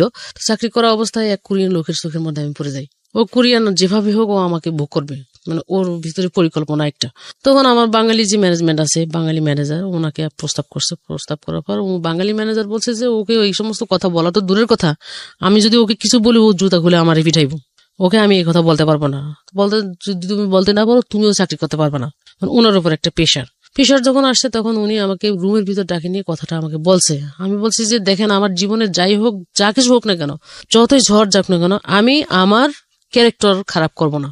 যদি আমার চাকরি না থাকে না থাকবে, যদি আল্লাহ আমাকে চালায় আমি সেভাবেই চলবো, যদি আমার কপালে আরো দুঃখ কষ্ট লিখেই থাকে আমি ওটাকে বহন করব, তবু আমি আমার ক্যারেক্টার খারাপ করব না। বলার পর উনি আমাকে কোনোভাবে পাচ্ছে না। তখন একটা মাল যেভাবে আমরা শিপমেন্ট করি ফেল গেছে আর কি, তো ওই বায়ারকে উপস্থিত বোঝানোর জন্য আমাকে যেটা করণীয় ফ্যাক্টরির পক্ষ থেকে করা হয় আর কি, এই কাজটা আমি করতেছি। বায়ারকে হ্যাপি করার জন্য রাগ উঠে গেছে যখন, তখন আমি যদি এখানে চাকরি করতে না পারি, এখানে কারোর চাকরি করতে দিব না। কিন্তু উনি আমার পিছনে 5 জন না লাগায়, 2 জন কোরিয়ান 3 জন বাঙালি লাগাই দিছে। এমন ভাবে টর্চারিং করতেছে, আমি ওখানে চাকরি করতে পারতেছি না, চাকরি করতেও পারবো না। তখন আমার বেতন ওখানে 27,000 টাকা উঠছে। এখন আমি কি করবো, আমি চাকরি বাঁচাইতে পারতেছি না, এদিকে আমি এই কাজও করতে পারতেছি না। তখন আমার মাথা গরম হয়ে গেছে। পরে আমি কার্টুনের চিপের ভিতরে 2 জনের শার্টের কলার ধাম করে ধরে 2 জনের ঘুষির উপর ঘুষি মারছি। ঘুষি মারার পর ওরা যখন 3 জন আমাকে ধরতে আসছে, এই পিছন দিয়ে পা দিয়ে আমি লাথি মারছি। লাথি মারার পর এখান থেকে আমাকে ওই সাইড থেকে এক মহিলা আনার পর আমাকে ওখান থেকে সরে নেওয়ার পর আমি বলছি যে আমি এখানে চাকরি যদি করতে না পারি, ওরা 5 জন চাকরি করতে পারবে না এখানে, আর ওরা 5 জন যদি চাকরি করে তাহলে আমি এখানে চাকরি করবো, নইলে আমি কারোর চাকরি করতে দিব না। চাকরি ওই দিন ওই 5 জনেরও শেষ, আমারটাও শেষ। চাকরি ছাড়িয়ে দিলাম। ছাড়িয়ে দেওয়ার পর আমি ওখান থেকে ডিজাইন দিয়ে টাকা পাইছি 38,000 টাকা পাইছি। 38,000 টাকা। এখন আমি আরেকটা চাকরি ধরতে গেলে যে আমার ব্যালেন্স লাগবে, আমি তো ওই মাসে আর চাকরি পাবো না, বা আজকে যোগাযোগ করলে আজকে চাকরি পাবো না, এরকম। তখন আমি কি করলাম, ওখান থেকে বের হয়ে আসি, বিভিন্ন জায়গায় বিভিন্ন নেটওয়ার্কে আমি কল করা শুরু করে দিলাম, ফোন করা শুরু করে দিলাম। তখন আমাকে লোকেশন দিচ্ছে, অমুক ফ্যাক্টরিতে আসে, এখানে লোক নেবে, ওখানে লোক নেবে, এরকম কথা বলতেছে। কথা বলার পর আমি যাচ্ছি ফ্যাক্টরিতে, যাচ্ছি, ইন্টারভিউতে শো করতেছি, ইন্টারভিউ দিচ্ছি। ইন্টারভিউ দেওয়ার পর আমাকে জয়েনিং ডেট দিচ্ছে, 2 তারিখে তুমি জয়েন করবা। কিন্তু 1 তারিখে আমার কাছে জিএমরা যারা আছে, ভালো পজিশনের লোকেরা যারা আছে, এরা আমাকে কল করতেছে, তুমি আমার বাসায় একটু আসতে পারবা? আমার সাথে ফ্যাক্টরির সাথে সম্পর্ক হচ্ছে, আমি কাজের জন্য গেছি, ইন্টারভিউ ফেস করছি, আমি ওখানে চাকরি করব। আপনি আমাকে ইন্টারভিউ নিছেন, পরীক্ষা দিতে হয়েছে, আপনি আমাকে মার্ক করছেন, যেখানে আমি সিলেক্টেড হয়েছি সেখানে আপনি কেন আমাকে রাতের বেলা আপনার বাসায় ডাকতেছেন? আপনার চাকরি আমার লাগবে না, আমি আপনার চাকরি করবো না। জয়েনিং ডেট দিয়েছে আমার 2 তারিখে সেখানে জয়েন করার কথা, আমি জয়েন করি নাই। না করার পরে আমি 2 মাস জবলেস থাকলাম, আবার একটা কষ্টের ভিতরে পড়ে যাচ্ছি। 2 মাস চাকরি না থাকা, আমি এখন এইদিকে থাকা খাওয়া সমস্যা হয়ে যাওয়ার পর আমি কি করলাম, এক কোরিয়ান ম্যাডামরে পাইছি। ও ম্যাডামের কাছে কল করছি, ম্যাডাম আমার জব লাগবে। কয় কামিং ওইরকম পরিবেশ পরিস্থিতি নাই, আমি একটা ভালো কাপড় পরবো বা আমার পদ পজিশন অনুযায়ী যে আমার 8 মাস থাকা দরকার, স্মার্ট থাকা দরকার, ওইটা আমার কাছে নাই। এখন ওরা সবসময় ফলো করে আউটলুকিং, আমার কোয়ালিটি যদি ঠিক না থাকে তাহলে আমি কাজের কোয়ালিটি কি দেবো? তারপর কোন রকম ম্যানেজ করে আমি গেছি। যাওয়ার পরে উনি আমাকে প্রস্তাব দিল যে তুমি আমার এখানে কন্ট্রাক্টে কাজ করবা, ডেলি হিসেবে তোমাকে টাকা দেবো। এখন আমি যে পজিশনে চাকরি করছি ওই পজিশনে আমাকে সবাই চিনে। এখন আমি যদি তোমার এখানে কন্ট্রাক্টে কাজ করি, আমি কন্ট্রাক্টে কাজ করতে পারবো না, সম্ভব না, আমি কাজটা করবো না। তখন আমাকে বলতেছে আমার টেমা বাইরের একটা 11,000 পিস মাল ফেল আছে, মালটা আমি 10 বার রিসেক করছি, আমার মালটা শিপমেন্ট দিতে পারতেছি না, তুমি যদি মালটা শিপমেন্ট দিতে পারো তাহলে তোমাকে আমি 25,000 টাকা স্যালারি দিব, প্লাস তোমাকে ফুল বোনাস দিব। তখন আমি ওর কথায় রাজি হয়ে যাই যে আমি মালটা শিপমেন্ট করাই দেবো, আর তোমার যেটা দেওয়ার তুমি আমাকে দিবা। চিবিটিবি তখন আমি ওখানে জমা দিলাম। জমা দেওয়ার পর ওই দিন থেকে আমি ওখানে কাজ স্টার্টিং করলাম। স্টার্টিং করার পর আমি 4 দিনে কাজটা ওকে করে 5 দিনের দিনে ওর শিপমেন্ট আমি ওকে করাইলাম। ওকে করার পর উনি আমাকে 25,000 টাকা বেতন ধরাইলো আর দিল, মানে ওই রোজার মাসের 10 দিন আগে আমি জয়েন করছি। ওখানে ফুল বোনাস আমাকে দিয়ে দিছে। মোটামুটি একটা ভালো পজিশনে আসলাম। আসার পর কোয়ালিটি ম্যানেজারের সাথে, আমি যে কোয়ালিটি ইনচার্জ, কোয়ালিটি ম্যানেজারের সাথে যখন আমি চাকরি করতে যাব, আমার সবকিছু ইন্টারনাল ডিল করতে হবে কোয়ালিটি ম্যানেজারের সাথে। আমার সমস্যাগুলো কোয়ালিটি ম্যানেজার ডিল করবে বায়ারের কাছে, কারণ আমার ফ্লোরে একটা জিনিস তৈরি করতে গেলে নানান ধরনের সমস্যার সৃষ্টি হয়, যেটা আমি জানি। সেটা আমার কাকে জানাইতে হবে? ম্যানেজারকে জানাইতে হবে। ম্যানেজার যদি আমাকে সাপোর্ট না করে সেখানে কিন্তু আমি কাজ করতে পারবো না। এখন ম্যাডামের কথা হচ্ছে যে আমি সকাল 7টা থেকে ঢুকবো, রাত্রে 9টায় বের হবো, এবং ওই ম্যানেজার কি করে সবকিছু ইনফরমেশন ওকে দিতে হবে, ম্যাডামকে দিতে হবে। ম্যাডাম আমাকে বলতেছে, এবং কোনো শুক্রবার বন্ধ নয়, প্রতি শুক্রবারে ডিউটি করতে হবে, সকাল 7টা থেকে রাত্রে 9টা। এন্ড কোন রকম এদিকে তো আমার টাকার দরকার, প্রয়োজন আছে, করতে হবে। করা অবস্থায় এর ফাঁকে দিয়া চাকরি করলাম। করতে করতে থাকতে থাকতে আমি এদিক দিয়ে অসুস্থ হয়ে গেলাম। আপনার বাচ্চা এখন, বড় বাচ্চাটা কোন ক্লাসে পড়ছে? বড় বাচ্চা এসএসসি পরীক্ষা দিব, আর ছোটটা টেস্ট পরীক্ষা শেষ হয়ে গেছে, ছোটটা জিএসসি শেষ করছে। এবং আপনাদের ফর্মালি যে ডিভোর্স হওয়াটা সেটা এখনো হয় নাই? না। এবং আমি যতদূর জানি যে আপনাদের মধ্যে কোনো যোগাযোগ নাই। ওরা কি করে না করে আপনি যোগাযোগ রাখেন না, ওই পক্ষ থেকে কোনো যোগাযোগ রাখে না। আপনার 2 বাচ্চা তার বাবাকে মিস করে না? মনে করলেও ও আমাকে ওর কথা মনেও করতে দেয় না। বাবা মানে ছেলেই মনে করতে দেয় না? ওই যে বলছে যে তোমাকে আমি চিনি না, এটাকে কেন্দ্র করে ও যোগাযোগ করতে দেয় না। শুধু আমাকে সান্ত্বনা দিচ্ছে যে হাজারো হলেও আমি তো এসএসসি পাস করব, তোমাকে তো আমি ভালো কিছু দিব, ভালো রেজাল্ট দিব। তো এটার উপরে আমার ভালো কিছু রেজাল্টের উপর কিন্তু একটা আমার ভালো কলেজ অপেক্ষা করতেছে। যেহেতু ভালো কলেজে আমি যাব, তো আপাতত এখন 3 থেকে 4টা টিউশনই ধরে ফেলছে, মানে যাতে করে পড়াশোনা আপনার পাশাপাশি কিছু ইনকাম করে একটা কলেজের ব্যবস্থা করতে পারে।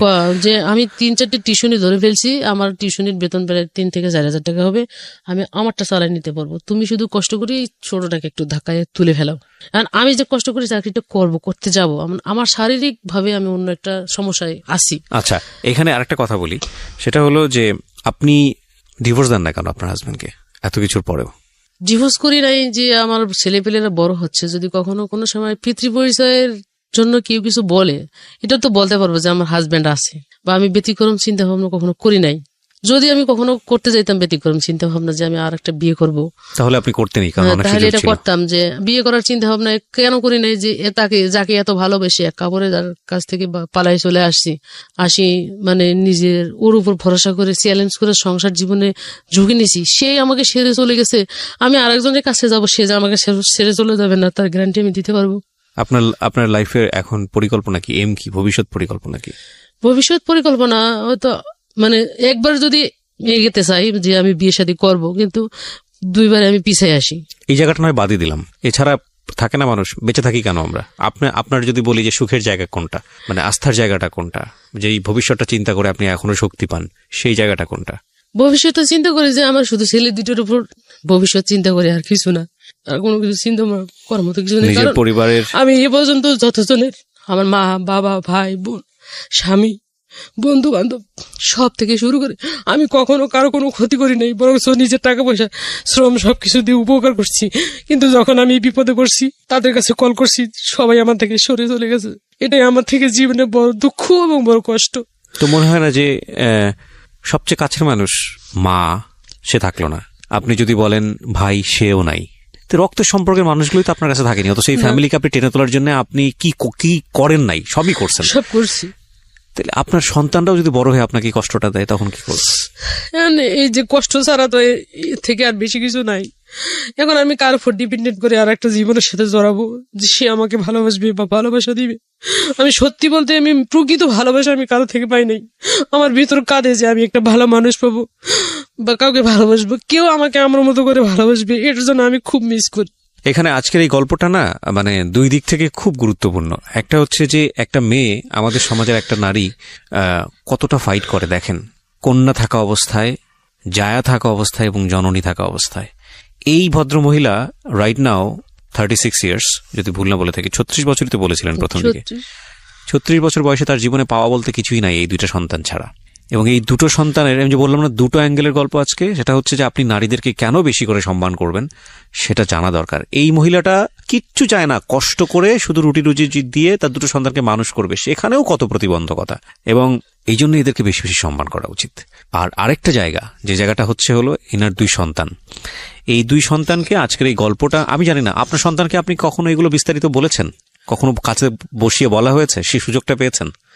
না, কখনো বলি নাই। আমি শুধু বলছি যে তোমরা আমার কখনো কোনো বিষয়ে চিন্তা ভাবনা করবে না, তোমাদের পড়ালেখা তোমরা চালাই যাও, টাকা আমি যেভাবে আমার ভিক্ষা করা লাগলে করবো, কাজ করতে হলে ডেইলি কাজ করার লাগলে কাজ করবো, কাজ করে তোমাদের টাকা পয়সা রুজি করে আমি তোমাদের পড়ালেখা চালাবো। এই গল্পটা তোমাদের 2জনের জন্য, বিশেষ করে তোমরা যে 2 ভাই আছো, তোমরা একটু মনোযোগ দিয়ে শুনো, কারণ with the name of almighty Allah, মানে আল্লাহ তো কাউকে ফেলে দেন না, সেই অর্থে বলছি আর কি, যে আল্লাহর পরে তোমরা হচ্ছে 2জন, যেই 2জনই হচ্ছে ওনার শেষ আশ্রয়স্থল। ওনার জীবনে যদি কোনো কারো কাছ থেকে যদি প্রত্যাশার কোনো কিছু বাকি থাকে, যে আমার এই 2টো সন্তান, এই 2টো সন্তানের কাছ থেকে অন্তত আমি আমৃত্যু ভালো ব্যবহার এক্সপেক্ট করি। সো এই গল্পটা আমার মনে হয় সাধারণ মানুষের যতটুকু শোনা প্রয়োজন, তার চেয়ে বেশি শোনা তোমাদের 2জনের বেশি প্রয়োজন, যাতে করে তোমরা তোমার মার প্রতি মানে যথেষ্ট সম্মানের ব্যবহারটুকু করতে পারো। আমি অন্তর থেকে ধন্যবাদ জানাই, স্যালুট জানাই যে আপনি চট্টগ্রাম থেকে কষ্ট করে আজকে এখানে এসেছেন ঢাকার স্টুডিওতে। আপনি লাখ লাখ মানুষকে নিজের গল্পটা বললেন, এবং অনেক মানুষই আপনার এই গল্প দেখে কাঁদবে, অনেক মানুষই আপনার এই গল্প দেখে শিখবে, শুনবে। তারপর